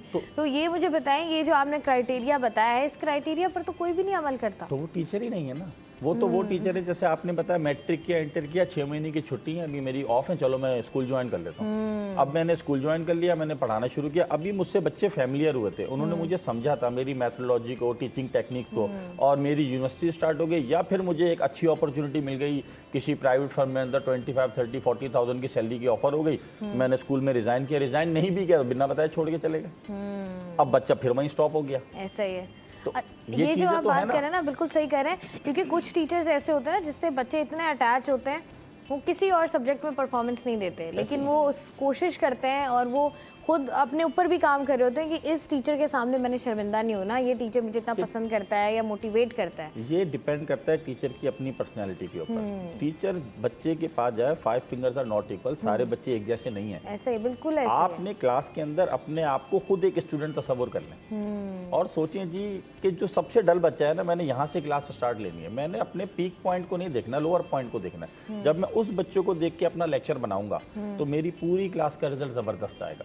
और फिर ये वाली बात होती है ना कि अक्सर बच्चे खड़े होकर बोलते हैं क्लास में, हम पूछते हैं हाँ भाई फ्यूचर में व्हाट यू विल बिकम, तो एक बच्चा बोल रहा है डॉक्टर, एक बोल रहा है इंजीनियर, एक बोल रहा है फलाना, हम उसको वहीं पे डिग्रेड, तुम डॉक्टर बनोगे, शक्ल देखिए तुमने अपनी, अब वो जिंदगी भर उसके जहन में बैठ जाता है। ये चीज़ गलत है, आप उसको पॉलिश करें as compare to other systems और अब्रॉड सिस्टम्स के अंदर क्या होता है, बच्चा अगर किसी चीज़ के लिए ख्वाहिश का इजहार करता है तो टीचर उसको मोटिवेट करता है, हाँ बिल्कुल कर सकते हो, क्यों नहीं कर सकते, लाइन अप हो जाओ, तुमने इतनी मेहनत करनी है, ये करना है, और अपने चीज़ों को वो हासिल करता है। बड़ा ज़रूरी है वो जो टीचर्स के किरदार की हम लोग बात करें ना। किरण, मुझे बताइएगा, जिस तरीके से अब हमें बताया मुहतसिम ने कि टीचर्स को नहीं पता, अब कोई कौन सी ऐसी चीज़ें जो आपको लगता है कि ये टीचर्स को मालूम होनी चाहिए ताकि बच्चों का जो साइकोलॉजिकल एरिया है ना वो डिस्टर्ब ना हो, बच्चे का ना कॉन्फिडेंस शटर हो और बच्चे की एक स्ट्रॉन्ग पर्सनालिटी बनकर सामने आए? देखिए, टीचर्स को अगर सिर्फ ये पता है ना कि मुझे आके अपना ये स्पेसिफिक सिलेबस डिलीवर करना है और उसे इसी मकसद के लिए आया है, तो ये एक रॉन्ग फिनोमेना है। एक्चुअल में मुझे अपना सिलेबस या अपना आज का आउटलाइन किस तरीके से प्रेजेंट करना है, ये मेन बात है। कहते हैं ना, आप क्या बोल रहे हो उससे ज़्यादा इम्पैक्ट पड़ता है आप क्या नहीं बोल रहे, आपका non verbal, the way you deal, the way you talk, the way you are interacting with somebody, बहुत ज़्यादा आपको होता है। कम्युनिकेशन स्किल्स में 7% इज़ ओनली वर्बल, बाकायदा 93% है नॉन वर्बल। तो किस तरीके से आप कर रहे हो वो चीज़, तो क्या चीज़ों टीचर्स को नोट करनी चाहिए, वो ये हर बच्चे का अपना लेवल है। अगर आपके पास 30 की स्ट्रेंथ है, सो हर बच्चा एक दूसरे से मुख्तलिफ है। साइकोलॉजी इंडिविजुअल डिफरेंसेस पे बहुत बिलीव करती है। आप क्यों एक ही तरीके से हर बच्चे को देखते हो और फिर उसको एक गुड स्टूडेंट और बैड स्टूडेंट्स के कटेरे में डाल देते हैं, वो हम और फिर आप उस तरह से ट्रीट करते हैं। बिल्कुल सही कह रही हैं। हम लोग जो है वो जो बना देते हैं ना, डिफ्रेंशिएट कर देते हैं कि ये जो ग्रुप है ये गुड स्टूडेंट्स हैं, ये जो ग्रुप है ये बैड स्टूडेंट्स हैं। उसके बाद ये होता है कि एक जो बच्चा, जैसे मैं पहले भी बात करी थी, जो पढ़ाई में अच्छा नहीं है, वो किसी और एक्टिविटी में, किसी और एक्स्ट्रा करिकुलर एक्टिविटी में बहुत ही फिनोमिनल है, वो वहाँ से भी जाता है क्योंकि उसके दिमाग में ये चीज़ बैठ जाती है, मैं तो बैड स्टूडेंट हूँ, अच्छा टीचर कुछ भी क्लास में होगा टीचर मुझे ही मारेगी या टीचर मुझे ही बोलेंगी। इस पर हम लोग बात करें और किस तरीके से जो है वो टीचर्स जो हमारे यहाँ आ रहे हैं आजकल, जैसे कुछ टीचर्स हमारे हैं जो कि प्रॉपरली आते हैं, प्रॉपर उनकी डिग्रीज़ होती हैं, जैसे बता रहे थे मोहतसिम के, उनकी वर्कशॉप्स होती हैं, लेकिन वहीं पर कुछ हमारे पास ऐसी लॉट भी है जिनको शौक होता है पैसे कमाने का, और वो आते हैं कि 3-4 महीने की छुट्टियाँ, चलो पॉकेट मनी बचा लेंगे, जाके 2 सूट ले आएंगे या इस तरह की चीज़ें कर लेंगे, लेकिन उनको ये नहीं पता होता कि अगर हम इसको लॉन्ग रन में देखें तो किस तरीके से ये बच्चे की जो लाइफ है उसको इम्पैक्ट करेगा। हमारे साथ डॉक्टर किरण जावेद मौजूद थी, साथ ही साथ मोहम्मद मुहतसिम हुसैन साहब मौजूद थे और मेरा मौजूद थी। आप तीनों का बहुत बहुत शुक्रिया। प्रोग्राम में मजीद भी इस पर बात करेंगे, लेकिन यहाँ पर वक्त तो एक ब्रेक का, हमारे साथ रहिए।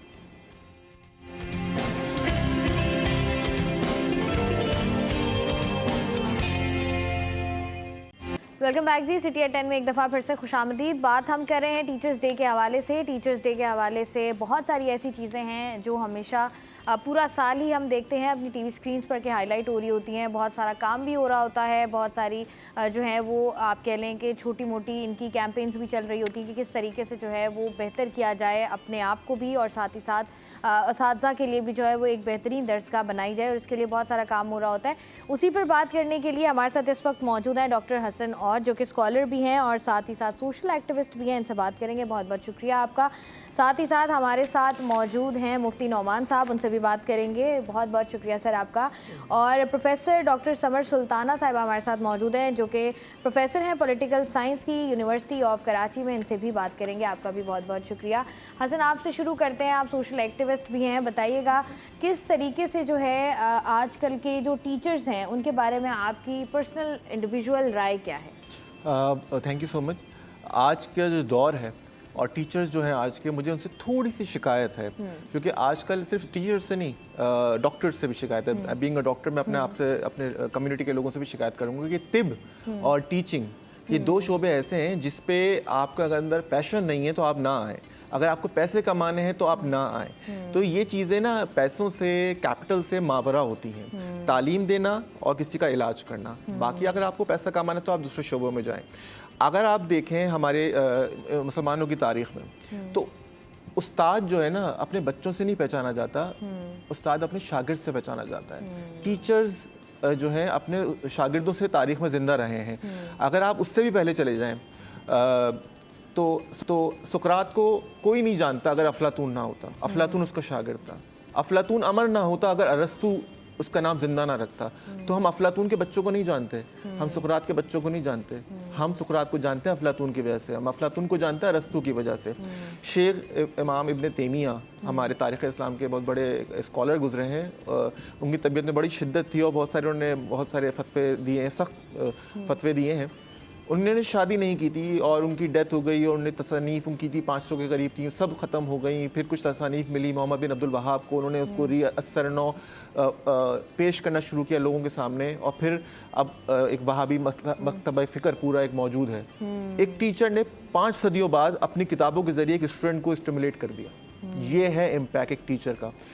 अब आप देखें इमाम जाफ़र सादिक हैं, इमाम आज़म अबू हनीफ़ा जो हैं वो उनके शागिर्द थे। मतलब इमाम जाफ़र सादिक ने एक स्टूडेंट को इमाम आज़म बना दिया, तो बाला कर दिया उनकी ज़ात को। तो ये होते थे टीचर। टीचर क्या होते थे, वो बच्चों से पैसे नहीं ले रहे, फीस ले रहे। आजकल क्या है, आप यूनिवर्सिटी में फीस दे रहे हैं तो बच्चा जो है उस्ताद की इज्जत नहीं करता। भाई हम तो आपको पे कर रहे हैं, आप बराबर हैं, आप हमें टीच कर रहे हैं। अच्छा गूगल से आजकल सारी इन्फॉर्मेशन मौजूद है, गूगल मेरा टीचर हो गया। तरबियत तो माँ बाप करते हैं, कानून तरबियत करता है हमारी कि भाई रोड क्रॉस सही करनी है, तो क्या वो हमारी तरबियत का कानून हमारा टीचर हो गया? नहीं। टीचर वो होता है जिसको देख के आपकी रूह में चेंजेस आ जाएं। मैं अभी भी जामिया कराची में जानता हूँ, जामिया कराची में हमारे बहुत सारे साज़ा कराम हैं। कुछ टीचर्स ऐसे हैं जो कि आपको संडे को भी नजर आएंगे, जो रात 12 बजे तक बैठे होते हैं। वो सिर्फ क्लासेस के वक्त नहीं, वैसे भी बैठे होते हैं। डॉक्टर आरिफ खान साकी साहब इस्लामिक लर्निंग डिपार्टमेंट के बहुत अजीम प्रोफेसर हैं। इसी तरीके से हमारे शेखुल हदीस हैं, आपने मुफ्ती मुनीब रहमान साहब का नाम सुना होगा, दारुल नईमिया के बहुत बड़े मुफ्ती हैं, पूरा पाकिस्तान उनको जानता है। उन्हीं के हुजरे के साथ एक और करीब में, उन्हीं के उसी बिल्डिंग में एक और कमरा है जो मुफ्ती शेखुल हदीस थे, गुलाम रसूल सईदी साहब, जिन्होंने 50,000 सफ़हात लिखे हैं। शरह सही मुस्लिम, सही बुखारी की जो शरह लिखी है, तफसीरुल कुरान लिखी है, इतना काम किया, शादी नहीं की, ज़िंदगी भर से पढ़ाते रहे। ना कभी आप उनको टीवी पे देखेंगे, ना कभी आप उन्होंने कोई गाड़ी बनाई, ना बंगला बनाया, ना कुछ बनाया। वो थे टीचर, मौल्लिम, जिनका दिन आज हम मना रहे हैं। शेखुल हदीस हैं हमारे गुलाम जिलानी साहब, शाह फैसल कॉलोनी में भी पढ़ाते हैं। बच्चे किसी प्रोग्राम में, आप टीवी प्रोग्राम में, लोग बोलते हैं आओ, नहीं जाते, कहीं कोई गाड़ी कुछ भी नहीं है, बच्चे गरीब बच्चे बगैर फीस के पढ़ रहे हैं। ये होते हैं टीचर, ये हमारे असलाफ थे। हमारे टीचर्स को, आज के टीचर्स को ये जहन में रखना चाहिए। देखें, कैपिटल एक रियलिटी है, हमें पैसा चाहिए, लेकिन ये सब कुछ नहीं होना चाहिए। मेरी नानी 4 स्कूलों की हेड मिस्ट्रेस थी, उनकी, मेरी अम्मी भी स्कूल में पढ़ाती थी, मेरे अब्बू प्रोफेसर थे। मेरी अम्मी और मेरी नानी जब ट्यूशन पढ़ाती थी तो आधे बच्चे फीस नहीं दे सकते थे, और कभी उन्होंने ये नहीं किया कि भाई शाह फैसल कॉलोनी में, क्योंकि एक ऐसा इलाका था मुतवस्सित तबके के लोग रहते हैं, तो उधर जो है बच्चे ऐसे ही पढ़ते थे। तो ये होना चाहिए टीचर का किरदार कि आजकल तो ये फीस होती है भाई कि मैं ट्यूशन पढ़ाऊंगा, 2 दिन आऊंगा, 10,000 रुपये लूंगा। ये टीचर फिर टीचर नहीं है, तो ये बिजनेस है ना, और ये I'm getting your services। Hasan, जैसे आप बात करें ना, ये इतना बड़ा बिजनेस बन गया है कि अब कोई भी बच्चा निकलता है, एक सब्जेक्ट का वो 10-10, 25-25 हज़ार रुपये जो है वो ले रहा होता है। डॉक्टर समर साहब अभी हमारे साथ मौजूद हैं, इनसे भी बात करते हैं। डॉक्टर कहते हैं, प्रोफेसर भी हैं। बताइएगा कि जिस तरीके से तमाम तर आज हम टीचर्स को ट्रिब्यूट दे रहे हैं, जिस तरीके से हसन भी बात कर रहे थे कि वो टीचर्स जिनका आज हम आलमी दिन बना रहे हैं वो अलग हैं, बाकी ये जो हमें नज़र आते हैं जिनको हम, जैसे आप ये कह लेते हैं ना, पता नहीं ज़रा हार्श वर्ड्स हो जाएंगे, लेकिन जैसे बकरा ईद करीब आती है ना तो मौसमी कसाई होते हैं, वैसे मौसमी टीचर्स भी हैं हमारे यहाँ बहुत सारे। तो मुझे बताएं किस तरीके से डिफ्रेंशिएट करती हैं, आपका क्या कहना है इस मौके पे? देखिए, हसन की बात से हम कटहरे में आके खड़े हो गए टीचर्स, लेकिन ये फैक्ट है, इसमें गलत नहीं कोई राय, कि आजकल ये प्रोफेशन को बाय प्रोफेशन ले रहे हैं। खुद हमने भी अपने बचपन में ऐसे देखे कि हमें कौन पढ़ा रहा है और कैसे पढ़ा रहा है। और एक माँ भी टीचर ही होती है, बिल्कुल ऐसे। घर में जो तरबियत कर रही है वो टीचर ही है। बात ये है कि ये प्रोफेशन किसका, आसरा सल्लम का, और इसको एक तो इसकी अज़मत ही कितनी बड़ी है, और इस अज़मत के पीछे आप खुद आसरा सल्लम की अपनी ज़िंदगी में देख लें, फिर उसके बाद हमारे जितने भी बड़े बड़े मौलिम मिलते हैं हमें, उनका किरदार देख लें आप, तो उसमें बहुत सारी चीज़ें ऐसी ही नज़र आएंगी आपको कि वो उनकी तरबियत का हिस्सा रहेंगी। असल चीज़ ये है कि हम किसको टीचर लेकर आ रहे हैं।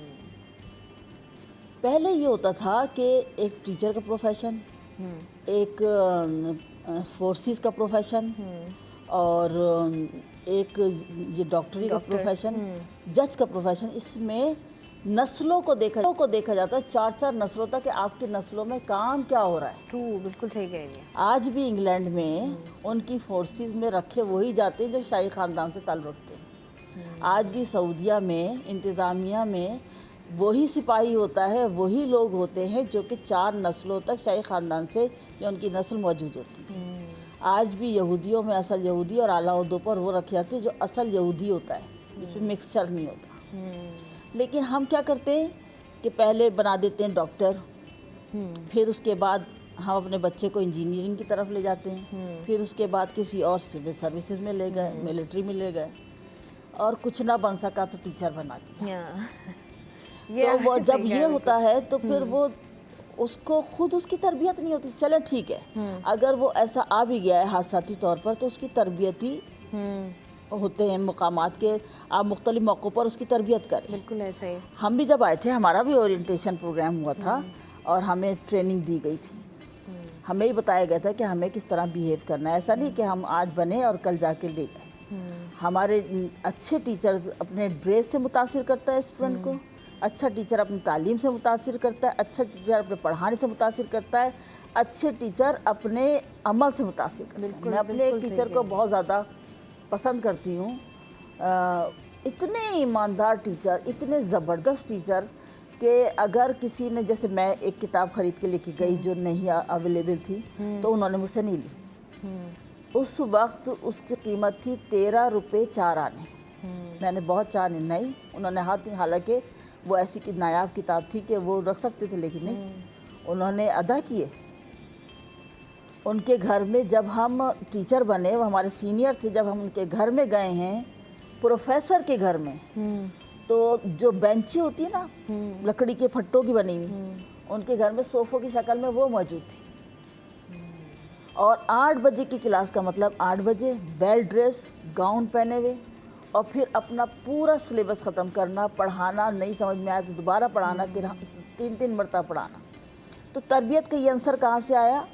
उनकी पीछे से आया कि उन्होंने ख़ुद भी ये हासिल किया। तो आज मैं एक स्टूडेंट की हैसियत से, जैसे उन्होंने बात किया रस्तों और उनको, मैं उनको बता रही हूँ कि वो मेरे ऐसा ही है जिस तरीके से हम देख रहे हैं, बड़ा इम्पैक्ट होता है। मुफ्ती नौमान साहब भी हमारे साथ मौजूद हैं, इनसे भी ज़रा क्विकली बात कर लेते हैं। मुझे बताइएगा कि अगर हम देखें, अगर जैसे हसन भी बात कर रहे थे, समर साहब भी बात कर रही थी कि हमने इसको एक प्रोफेशन बना दिया, लेकिन अगर हम अपने मज़हब को देखें, अगर हम इस्लामी तालीमात को देखें, तो उस्ताद का तो मर्तबा बहुत बड़ा है। बिल्कुल, अल्हम्दुलिल्लाह रब्बिल आलमीन वस्सलातु वस्सलामु अला सय्यिदिल अंबिया वल मुरसलीन।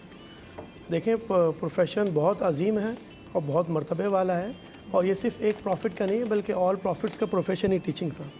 और when the holy prophet peace be upon him, he introduce himself to the community, so he said व इन्नमा बुइस्तु मुअल्लिमन, कि अल्लाह ताला ने मुझे एक सिखाने वाला बनाकर भेजा है या एक मौलिम बनाकर भेजा। तो इस फर्स्ट बात से ही हुजूर ने समझा दिया कि मैं यहाँ तुम्हें बताने आया हूँ, सिर्फ ये नहीं कि तुमने क्या करना है, बल्कि ये भी बताना है कि मुझे किस मकसद से परवरदिगार ने भेजा। और उस मकसद को परवरदिगार ने कुरान में एक्सप्लेन किया कि रब ताला ने आप अलैहिस्सलातु वस्सलाम को 4 काम के लिए स्पेशली भेजा। यतलु अलैहिम आयातिही व युज़क्कीहिम व युअल्लिमुहुमुल किताबा वल हिकमा, कि मेरे नबी का काम क्या है कि ये मेरी किताब की आयतें भी पढ़ के सुनाएगा, सिर्फ पढ़ के नहीं सुनाएगा बल्कि आपके दिल के जंगों को धोकर नूर ईमानी से मुनव्वर भी करेगा, और फिर ये आपको सिखाएगा कि भी इसके अंदर लिखा हुआ क्या है, और फिर ये आपको ये भी बताएंगे मेरे नबी कि इसको विजडम या हिकमत के तौर पे कैसे आप इसको अपनी लाइफ में इम्प्लीमेंट कर सकते हैं। तो इस प्रोफेशन को देखा जाए तो इट्स एन प्रोफेटिक प्रोफेशन, तमाम अंबिया का प्रोफेशन। और इसके सबसे पहली चीज़ क्या आती है? पेशेंस। आप में सब्र कितना है, आप कितने लॉयल हैं टुवर्ड्स योर सब्जेक्ट, आप अपनी बिलोंगिंग से या अपने एम्स या ऑब्जेक्ट से कितने लॉयल हैं। यही बात अगर आप अपनी कम्युनिटी के अंदर ट्रांसफ़र करने में कामयाब हो गए या अपने स्टूडेंट फैकल्टी में ट्रांसफ़र करने में कामयाब हो गए, तो इसका मतलब आपने अपना हक अदा कर दिया और उस बात की लाज रख ली जो आप अलैहिस्सलाम ने अपने बारे में कहा था कि मुझे नबी बनाकर भेजा गया है, लेकिन उसके साथ साथ एज अ प्रोफेसर मुझे टीचर बना के भेजा गया। तो ये आप अलैहिस्सलाम की क्वालिटीज़ मुफ्ती नवान साहब भी हमारे साथ मौजूद हैं, प्रोफेसर डॉक्टर समर साहिबा भी हमारे साथ मौजूद हैं, हसन भी हमारे साथ मौजूद है। बात हम कह रहे हैं इस प्रोफेशन के हवाले से कि किस तरीके से जो है इस प्रोफेशन की अजमत के बारे में तारीख़ के पन्नों को ज़रा आगे पीछे करके देखें कि कौन से साथीज़ा थे जिन्होंने जो है वो ऐसे स्टूडेंट्स बनाए जिनका नाम तारीख़ में जो है वो हमेशा सुनहरे हरूफ में लिखा जाता है और साथ ही साथ वो बिल्कुल ही अमर हो गए। प्रोग्राम का सिलसिला जारी है, वक्त एक ब्रेक का, हमारे साथ रहिए।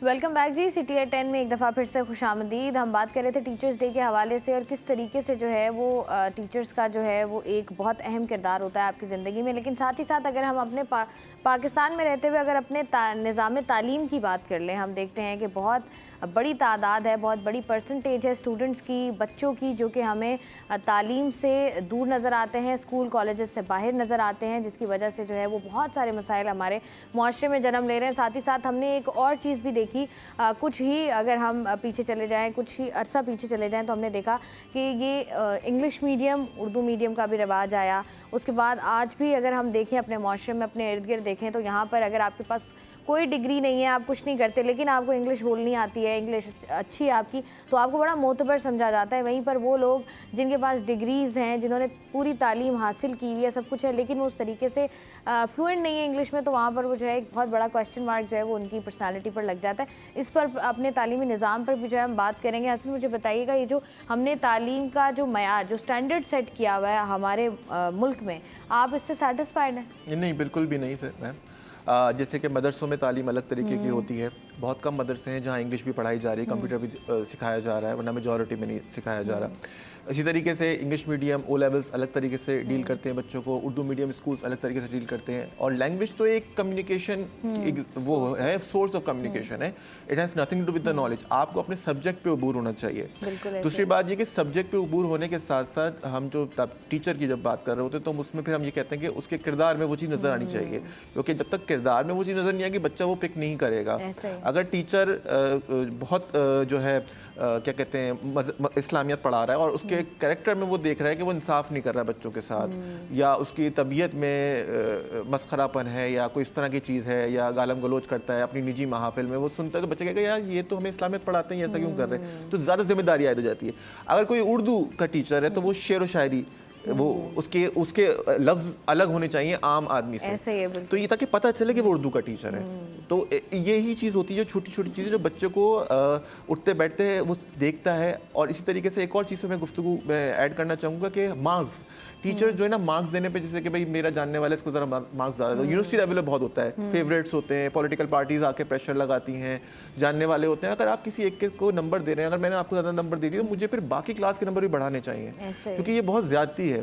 टीचर को पहले ही यार्डस्टिक सेट कर देनी चाहिए कि भाई मेरी क्लास में क्राइटेरिया ये है कि मेरे लिए अटेंडेंस इंपॉर्टेंट है या नहीं है, या मेरे लिए क्लास में ना हो, बस तुम्हें अच्छा आना चाहिए नॉलेज, भले कहीं से भी सीखो, या मेरे लिए ये इंपॉर्टेंट है। जो भी यार्ड स्टिक्स ने बनाए वो अपने स्टूडेंट्स को कम्युनिकेट कर दे और फिर उसी हिसाब से बच्चों को डील करें और इंसाफ करें, क्योंकि अगर बच्चे उसको पसंद करते हैं जो कि ज़्यादा नंबर देता है, जबकि ये गलत है। बच्चों को वो टीचर याद रहना चाहिए कि इसने ईमानदारी से नंबर दिए थे, मैं इतने ही डिजर्व करता था और इसने मुझे 50 नंबर ही दिए थे, ये चीज़। अच्छा, हमारे सॉरी हसन आपकी बात काट रही हूँ, हमारे ये वाला कल्चर भी तो है कि अगर आपने कुछ याद किया है, कोई टेस्ट है आपका, आपने रटा है, जो टीचर ने आपको दिया है ना, एग्जैक्ट वर्ड्स आपने वही लिखने हैं, तो आपको क्लियर आउट किया जाता है। अदरवाइज़ अगर आपकी समझ में आ गई ये बात, सवाल आपकी समझ में आ गया, आप अपनी मर्ज़ी से जवाब दे रहे हो और वो जवाब भी उससे मिलता जुलता ही है, लेकिन चूँकि वो आपके अपने अल्फाज हैं, आपके अपना थॉट है, तो वो टीचर बिल्कुल ही माइनस कर देते हैं। एक्चुअली साइंस में डेफिनेशंस आपको पता है, साइंस की थ्योरी में तो वर्ड्स चेंज नहीं हो सकते, लेकिन सोशल साइंसेस में बाकी सब्जेक्ट्स, बाकी जो आपके सब्जेक्ट्स हैं, जैसे अगर हम सोशल स्टडीज़ की बात कर लें, बाकी अगर हम उर्दू की बात कर लें, अगर आपने एक स्टोरी दी है, अगर उसका कोई आपने एक सेट किया हुआ, एक पिक्चर है, आपने उसको डिफाइन करना है, टीचर बोलते हैं नहीं जो मैंने आपको बताया था आपने वो नहीं लिखा, अगर थोड़ा सा आगे पीछे बच्चा कर देता है, नहीं तो बिल्कुल क्रिएटिविटी की किस्म है, और इसी को तो इंकरेज करना चाहिए। दूसरी यहाँ बात नहीं जो हम करते। आपका असल सवाल था उसमें मैं 2 जुमले कह दूं कि ये निज़ाम जो तालीम है इसको हम नहीं बदल सकते और इस पर हम शिकवा करना भी नहीं होना चाहिए हमें। और क्यों नहीं होना चाहिए? क्योंकि मदरसे के जो बच्चे हैं वो भी माशरे में बहुत अहम किरदार अदा कर रहे बिल्कुल ऐसा ही हैं है। और उनकी बहुत ज़रूरत है। ए लेवल्स वाले भी अलग तरीके की जॉब्स कर रहे होते हैं, उनको अलग ज़रूरत है, वो अक्सर अलग तरीके के। तो मैं समझता हूँ अल्लाह ताला ने कहीं ना कहीं इस तरह मल्टी जो लेवरेज सिस्टम बनाया हुआ है ना, जो हायरार्की बनाई हुई है कि कोई यहाँ पढ़ रहा है, कोई ये अफोर्ड कर सकता है, वो ये पढ़ सकता है, जिसको जो मिल रहा है वो अफोर्ड करके वो पढ़ रहा है, लेकिन वो पढ़ रहा है। लेकिन हमारे यहाँ, सॉरी हसन आपकी बात काट रही हूँ, हमारे यहाँ ये वाली चीज़ भी है कि अगर एक बच्चा, एक स्टूडेंट मदरसे में पढ़ रहा है, उसको आप जो है वो इतना कॉम्प्लेक्स का शिकार होता है वो बच्चा, क्योंकि उसका ऐसा लोग जो बाकी इर्द गिर्द का हमारा माशरा है वो उसको इस तरीके से डील कर रहा होता है कि अच्छा यार इसके सामने तो कोई बात ही नहीं करनी, इसको तो कुछ पता ही नहीं यार, ये तो मदरसे में पढ़ता है। बाकायदा स्टूडेंट्स, बच्चे उसका मजाक उड़ा रहे होते हैं। आप मुझे बताइएगा समर साहब, आपसे भी पूछूंगी कि जो तालीमी निज़ाम है हमारे माशरे में, आप उससे सेटिस्फाई हैं? देखिए, तालीमी निज़ाम तो हमारा बहुत टूट फूट का शिकार हो चुका है और इसमें तब्दीलियाँ लाने की इंतहाई ज़रूरत है। और तब्दीलियाँ कब आएंगी? जब बनाने वाले ही मुखलिस होंगे, जब उनके खुद अपने इदारे, प्राइवेट इदारे चल रहे होंगे। देखिए, एजुकेशन और सेहत, ये 2 बुनियादी चीज़ें हैं जो हुकूमत की सबसे बड़ी जिम्मेदारी। इसमें किसी प्राइवेटाइजेशन का अमल नहीं होना चाहिए और ये डिफ्रेंशिएट भी नहीं होना चाहिए। मदरसे के बच्चों को भी इंग्लिश आनी चाहिए और दूसरे जो हमारे दूसरे इंग्लिश मीडियम के बच्चे हैं उनको भी इंतहाई अपने कुरान की तालीम का इल्म देना चाहिए। यानी कुरान की तालीम का इंतहाई से मुराद मेरी ये है कि उसमें हदीस भी आती है, उसमें तर्जुमा भी आता है, उसमें तफसीर भी आती है। इसमें ये कोई दो राय नहीं है, उनको हमारे दीन का हिस्सा है और आना चाहिए, इसमें कोई तफरीक नहीं। इसी तरह उनको इंग्लिश की भी तालीम आनी चाहिए, मैथ्स की भी तालीम आनी चाहिए, उनको दीगर स्टैटिस्टिक की भी तालीम आनी चाहिए। जब हम माशरे को बांटते रहेंगे ना तो इसी तरह हमें तकसीम होती रहेगी। ठीक है जी, यहीं पर आपकी बात को आगे बढ़ाएंगे। मदारिस में किस तरीके से बच्चों को तालीम दी जाती है उस पर भी बात करेंगे, लेकिन यहाँ पर हमारे साथ एक कॉलर मौजूद है, याया ने हमें ज्वाइन किया है। याया से बात करते हैं। अस्सलाम वालेकुम। वालेकुम सलाम, आपको भी सलाम हो, तमाम हमारे ग्रामीण को सलाम हो।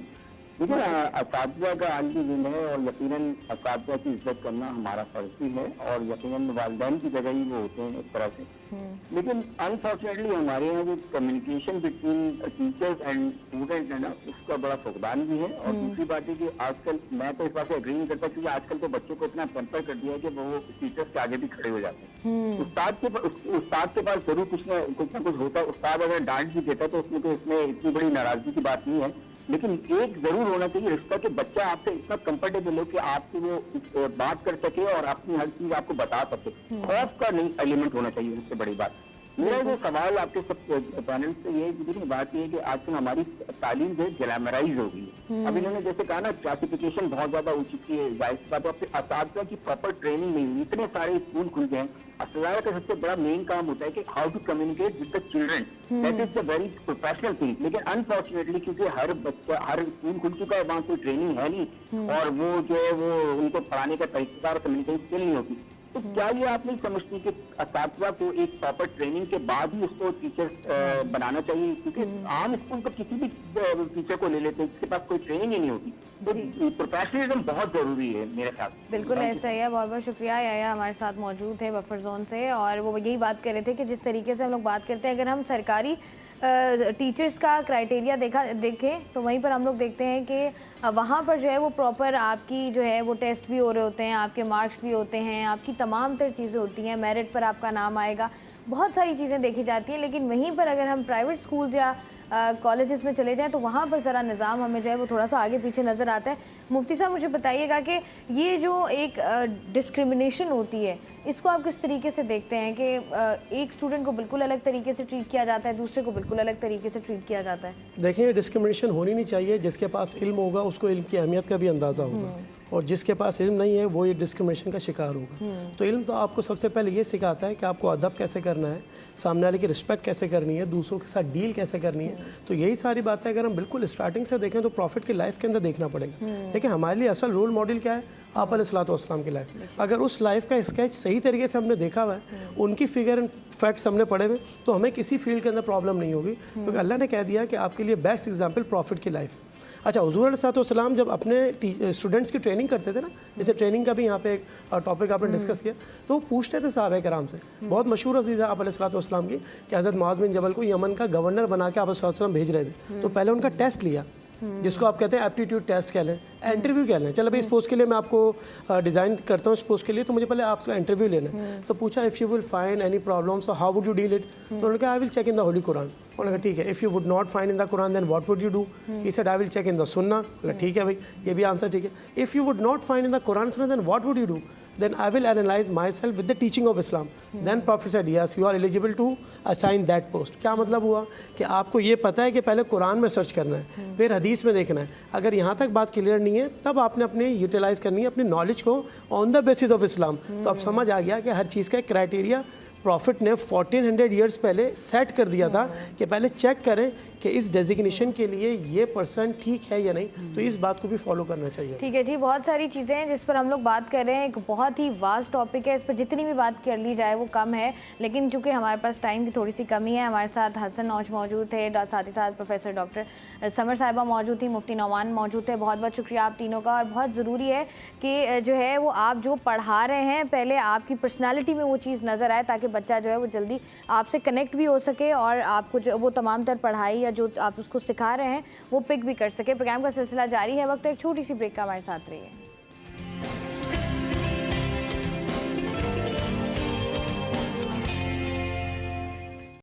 Welcome back ji. City at 10 में एक दफ़ा फिर से खुशामदीद। बात हम कह रहे हैं कि किस तरीके से जो है वो अपने टीचर्स, जो हमारे माशरे में बहुत सारे टीचर्स हैं, उनको ट्रेनिंग की ज़रूरत होती है। निज़ाम तालीम की अगर हम बात कर लें, उसका फुकदान है।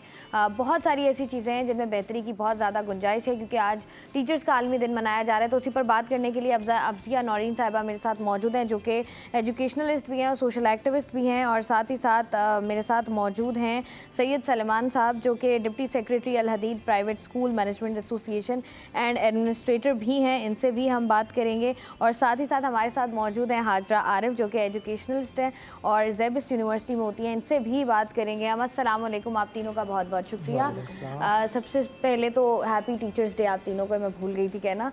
मुझे सबसे पहले आप बताइएगा कि अगर हम बात करें हमारे तालीमी निज़ाम की, जो एक अलग अलग हर बंदा अपनी किताब लेकर, हर बंदा अपने तरीके से जो है वो पढ़ा रहा है, किस तरीके से हम एक मुसावी तालीम स्टूडेंट्स तक पहुंचा सकते हैं? सबसे पहले तो टीचर्स डे के हवाले से मैं अपने तमाम असातिज़ा कराम जो मेरे अब तक हयात हैं उन सब के लिए बहुत मैं उनको सलाम पेश करती हूँ अपने तहे दिल से, क्योंकि उनकी वजह ही से आज हम इस मकाम पर हैं। अच्छा, जो आपने ये कहा कि हमारा ये जो डिफरेंट किस्म का वो है कि हर किसी के एक अलग अलग मस्जिद सी बनी हुई है।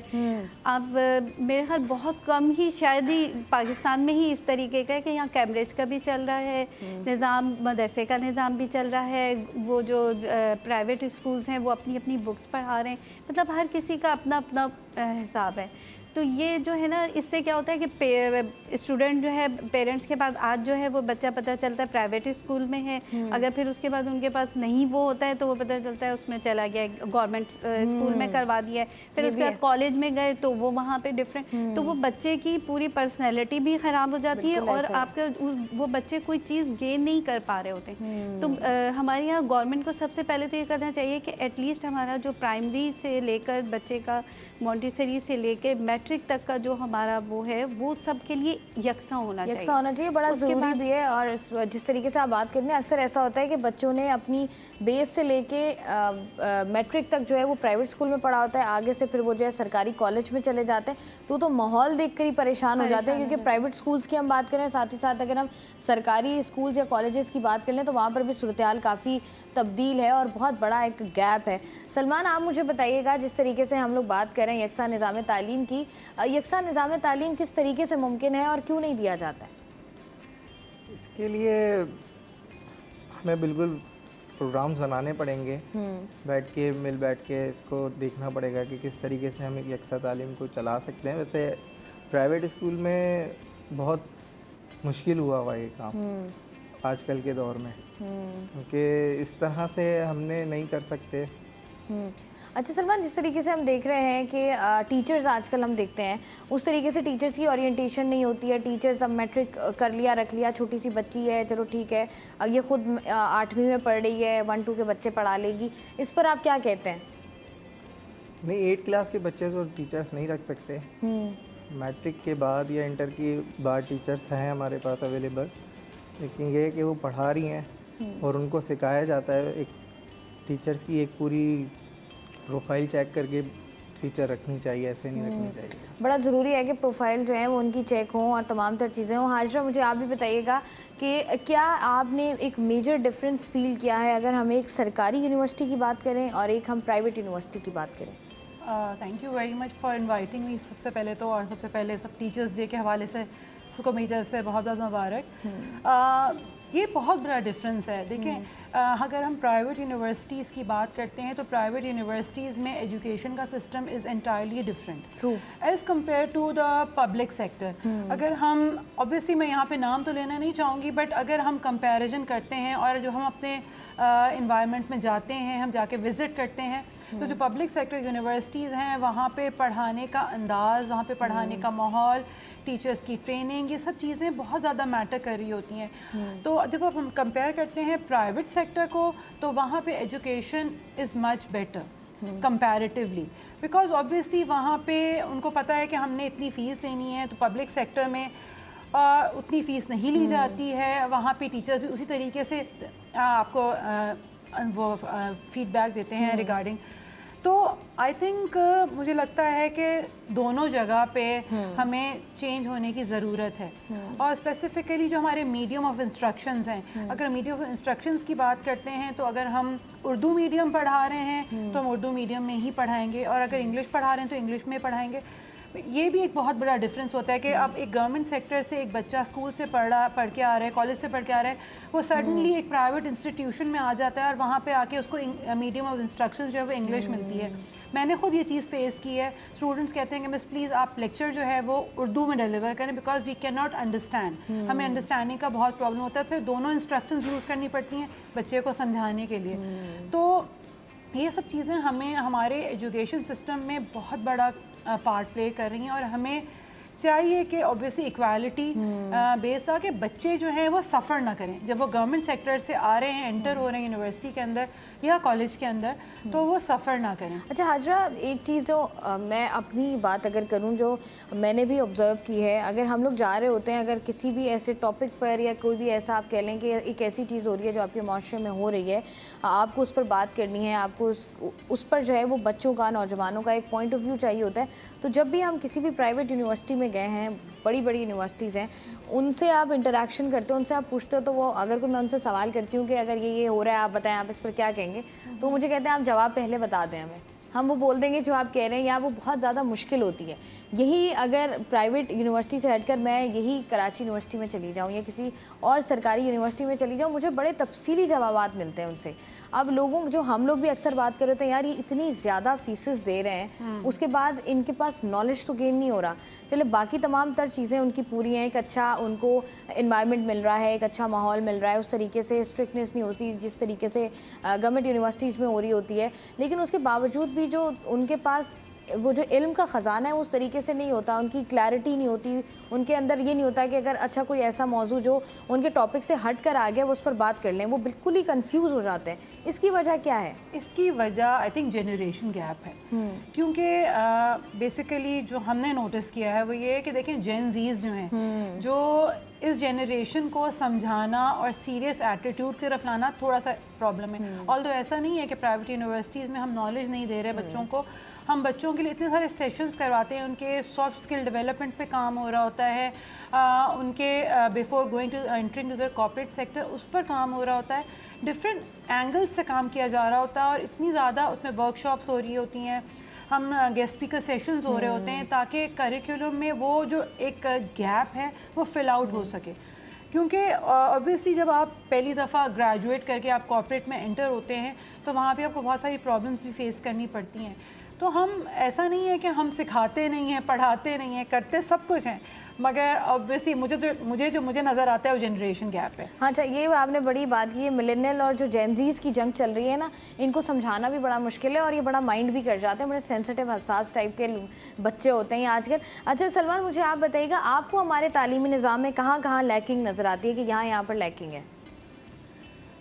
मिस, तालीमी निज़ाम में लैकिंग तो बहुत ज़्यादा है हमारे यहाँ, और ये जो है मेरा ख्याल है टीचर्स को हम बेहतर होना पड़ेगा, क्योंकि कोर्सेज़ तो तकरीबन सेम ही होते हैं स्कूल्स के, तो टीचर्स का जो है हमें प्रॉपर जो है टीचर्स और जो स्टूडेंट्स के अंदर एक कम्युनिकेशन गैप है ना, वो टीचर्स और स्टूडेंट्स के बीच में जो एक कम्युनिकेशन गैप है उसको फिल इन करने की ज़रूरत है। सैयद सलमान हमारे साथ मौजूद थे, बहुत बहुत शुक्रिया आपका।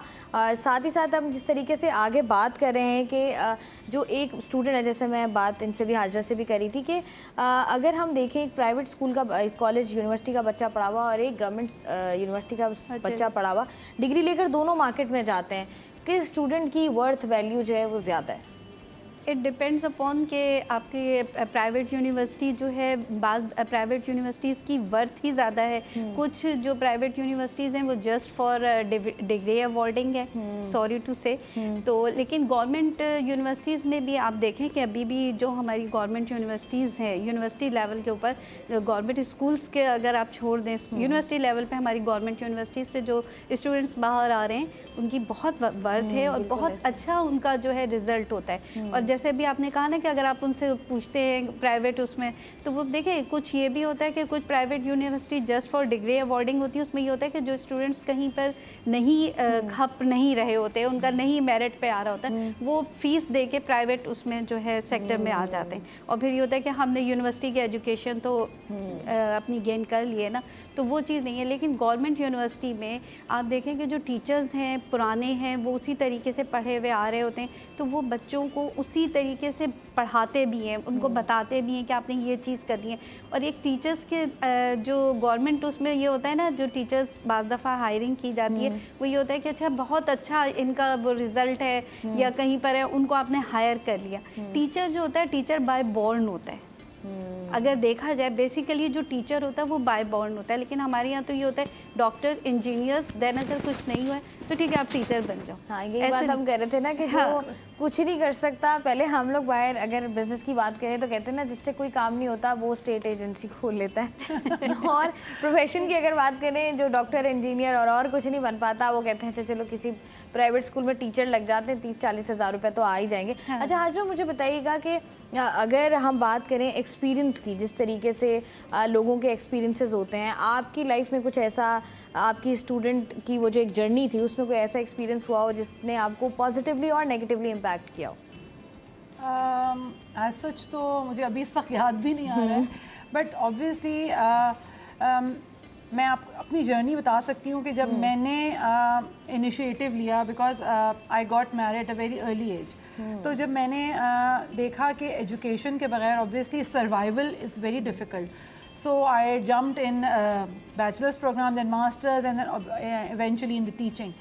तो ये मेरे लिए एक बहुत बड़ा चैलेंज था, being a married lady with kids, with everything, and doing all these things. So I think education really plays a very important role in everybody's life, because education सिर्फ इसीलिए नहीं है कि हम नौकरी करें, अपना करियर बनाएं, आपको एक अवेयरनेस देती है, आपको एक समझ देती है, एक बूझ देती है कि आप दुनिया में किस तरीके से लोगों को लेकर चलेंगे। तो ऑब्वियसली तो ये सब चीज़ें जो है मैंने देखी, बड़ी मैटर करती है। और जिस तरीके से अफजिया ने भी बात की ना कि अगर कोई बच्चा है या बच्ची है और उसकी अपने बहुत अच्छे ग्रेड्स आ रहे हैं और वो टॉपर है, तो इसका मतलब ये नहीं है कि बहुत अच्छा टीचर भी होगा, क्योंकि टीचर के लिए आपको स्किल्स बड़ी डिफरेंट चाहिए होती हैं, आपको पेशेंस भी चाहिए, आपको इतनी समझ भी चाहिए कि आपको हर बच्चे को, क्योंकि हर बच्चा एक इंडिविजुअल है, आप उसको ट्रीट कर सकें। कभी कभी ऐसा होता है कि बच्चे जो हैं वो बहुत ही ज़्यादा ज़िद्दी होते हैं, कभी कभी ऐसा होता है कि कुछ बच्चे बहुत ही ज़्यादा बदतमीज़ भी होते हैं, लेकिन आपको हर बच्चे को, कुछ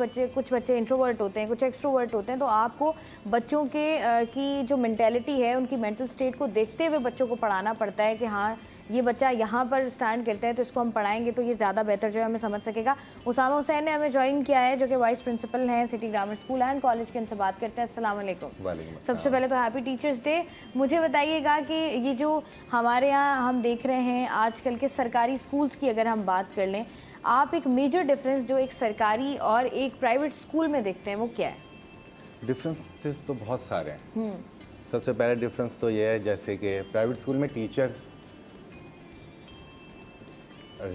डेली बेसिस पे अपने पीरियड्स के मुताबिक क्लासरूम्स में मौजूद होते हैं, और गवर्नमेंट स्कूल की बात करें तो वहाँ पे टीचर अपॉइंट तो होता है लेकिन वो क्लासरूम्स में अवेलेबल होता है। सबसे मेजर डिफरेंस ये, अगर टीचर क्लास में मौजूद है तो बच्चा पढ़ेगा। टीचर खाली हाथ तो नहीं बैठेगा ना। प्राइवेट स्कूल में क्या है, प्रिंसिपल देख रहा है टीचर क्लास में मौजूद है या नहीं, वो पढ़ा रहा क्या है, उसकी टेक्निक्स क्या है, उसका इंटरव्यू हो रहा है। अब जैसे मेरा स्कूल है, अब मुझे देखना पड़ता है कि मैं टीचर अगर कोई हायर कर रहा हूँ तो उसकी टेक्निक्स क्या है, उसकी क्वालिफिकेशन क्या है, क्या वो पढ़ा सकता है वो सब्जेक्ट्स। गवर्नमेंट स्कूल में एक स्केल पे सारे डिसाइड होके आ जाते हैं जो भी इनका होता है, लेकिन उसके बाद वो क्या करते हैं कि क्लासेस में अवेलेबल नहीं होते। गवर्नमेंट स्कूल में अटेंडेंस का कोई चक्कर नहीं है, प्राइवेट स्कूल में अटेंडेंस का बहुत ज़्यादा हम लोग करते हैं कि अगर कोई बच्चा एब्सेंट होता है हम डेली बेसिस पे उसकी रिपोर्ट घर भेजते हैं। गवर्नमेंट स्कूल में ऐसा कोई चक्कर नहीं है। उसके बाद जो है कि जैसे आप बात करें गवर्नमेंट स्कूल्स की, अगर हम बात करें, हम देखा है कि बड़ी बड़ी डिग्रीज लेकर उसके बाद एक बहुत ही, मैं पहले भी प्रोग्राम में बात करी थी कि बहुत ही एक लेंदी प्रोसेस है जिसके थ्रू वो गुजर के पहले ये टेस्ट देना है, फिर ये टेस्ट देना है, फिर ये मेरिट का बनाना है, ये मेरिट बनेगा तो यहाँ होगा ये, तो वो तो एक लंबा प्रोसेस है। टीचर्स तो बड़े हमने देखे हैं कि पढ़े लिखे भी होते हैं, बड़ी डिग्रीज भी उनके पास होती हैं। अगर बनिस्बत, चूँकि अब आप बात करें बनिस्बत हम प्राइवेट स्कूल्स के, जहाँ पर हम देखते हैं कि प्राइवेट स्कूल में तो मैट्रिक हो गया, ट्रेनिंग रख लिया, अच्छा ये टीचर थोड़ी प्यारी हैं, थोड़ी अच्छी हैं, थोड़ी इंग्लिश आती है इनको, बस चलो ठीक है टीचर हायर कर लो। आप लोग इसका जवाब मुझे खुद ही देते ना कि अगर आप लोगों के घर के बहन भाई हैं, बच्चे हैं, वो कहाँ पढ़ रहे हैं। वो तो देखिए हमारे पास ऑप्शन नहीं है ना। अब यही हमने देखा, अगर आप मुझे बताएं, आज से कुछ अर्सा पहले चले जाएं, मेरे वालिद साहब हैं, मेरी वालिदा हैं, उन्होंने गवर्नमेंट स्कूल से पढ़ा है और अल्हम्दुलिल्लाह मतलब कोई दुनिया का एक ऐसा कोना नहीं है जो मेरे वालिद साहब ने ना देखा। आज भी मैं हालांकि प्राइवेट स्कूल से, प्राइवेट कह लें कॉलेज यूनिवर्सिटी से पढ़ी हूँ, आज भी जो है जब अब्बू मुझसे बात कर रहे होते तो उनको फ़िज़िक्स के सारे फार्मूलाज पता होते हैं, उनको जो है वो इंग्लिश टेंसेस सारे पता होंगे, उनको केमिकल सारे पता होंगे, मैथ्स उनको सारा आता होगा। मतलब हम शर्मिंदा हो रहे होते हैं कि पैसे हमने दिए हैं और उन्होंने जो है वो कुछ किया नहीं है, लेकिन फिर भी देखें वो उनको सब याद है, हालांकि वो गवर्नमेंट स्कूल से पढ़े हैं। देखिए पहले गवर्नमेंट स्कूल अच्छे होते थे ना, उनमें मतलब प्रैक्टिस से पढ़ाया जाता था। अभी भी बच्चा जब एंटर करता है उसकी प्रायोरिटी क्या होती है, एनईडी में एडमिशन हो जाए। कराची का अगर वो बच्चा है, कराची यूनिवर्सिटी में अच्छे डिपार्टमेंट में एडमिशन मिल जाए, वो भी तो गवर्नमेंट है ना।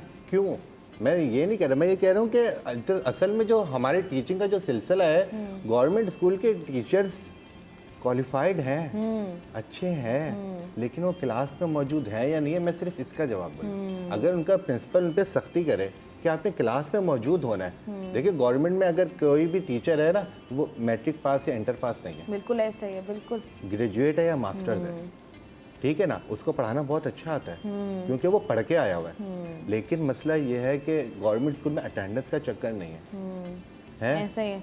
अगर वो डेली बेसिस पे रिपोर्ट बना के पेरेंट्स को भेजें और पेरेंट्स को इस तरह पाबंद कर दें कि आपने बच्चे को भेजना है, तो फिर गवर्नमेंट स्कूल भी बेहतर हो सकता है। हमारे मुल्क में जैसे आज टीचर्स डे है, तो टीचर्स डे के मौके पर हम भी ये बात कहना चाहेंगे कि देखें जो हमारे मुल्क का निज़ाम तालीम है वो इस कदर बोसीदा हो चुका है कि उसमें बहुत सारी अमेंडमेंट्स की ज़रूरत है, साथ ही साथ बहुत सारी बेहतरी की ज़रूरत है। क्योंकि हम देखते हैं कि गवर्नमेंट स्कूल्स का अगर आपको कभी इत्तफाक हुआ हो जाने का, तो आप देखें बहुत ही शानदार शाहाना बिल्डिंग्स, बहुत ही एक वसी एरिया इनके पास होता है जहाँ पर तमाम तर क्लासेस मौजूद होती हैं, लेकिन अनफॉर्चुनेटली वहाँ पर स्टूडेंट्स मौजूद नहीं होते या टीचर्स मौजूद नहीं होते या और मसले मसाइल होते हैं। तो वज़ीर तालीम जो है हमारी, उनको भी चाहिए, और बाकी जो हमारे सेक्रेटरी तालीम हो गए या तालीम का निज़ाम देखने वाले लोग हो गए, उनको चाहिए कि तालीम को जो है वो सीरियसली लें। क्योंकि तालीम जिस मुल्क के पास नहीं होती है, जिस मुल्क के नौजवानों के पास, बच्चों के पास तालीम नहीं होगी, तो वो मुल्क आगे जाके क्या कर लेगा, वो मुल्क आगे जाके कहाँ स्टैंड करेगा, ये एक बहुत बड़ा क्वेश्चन मार्क होता है।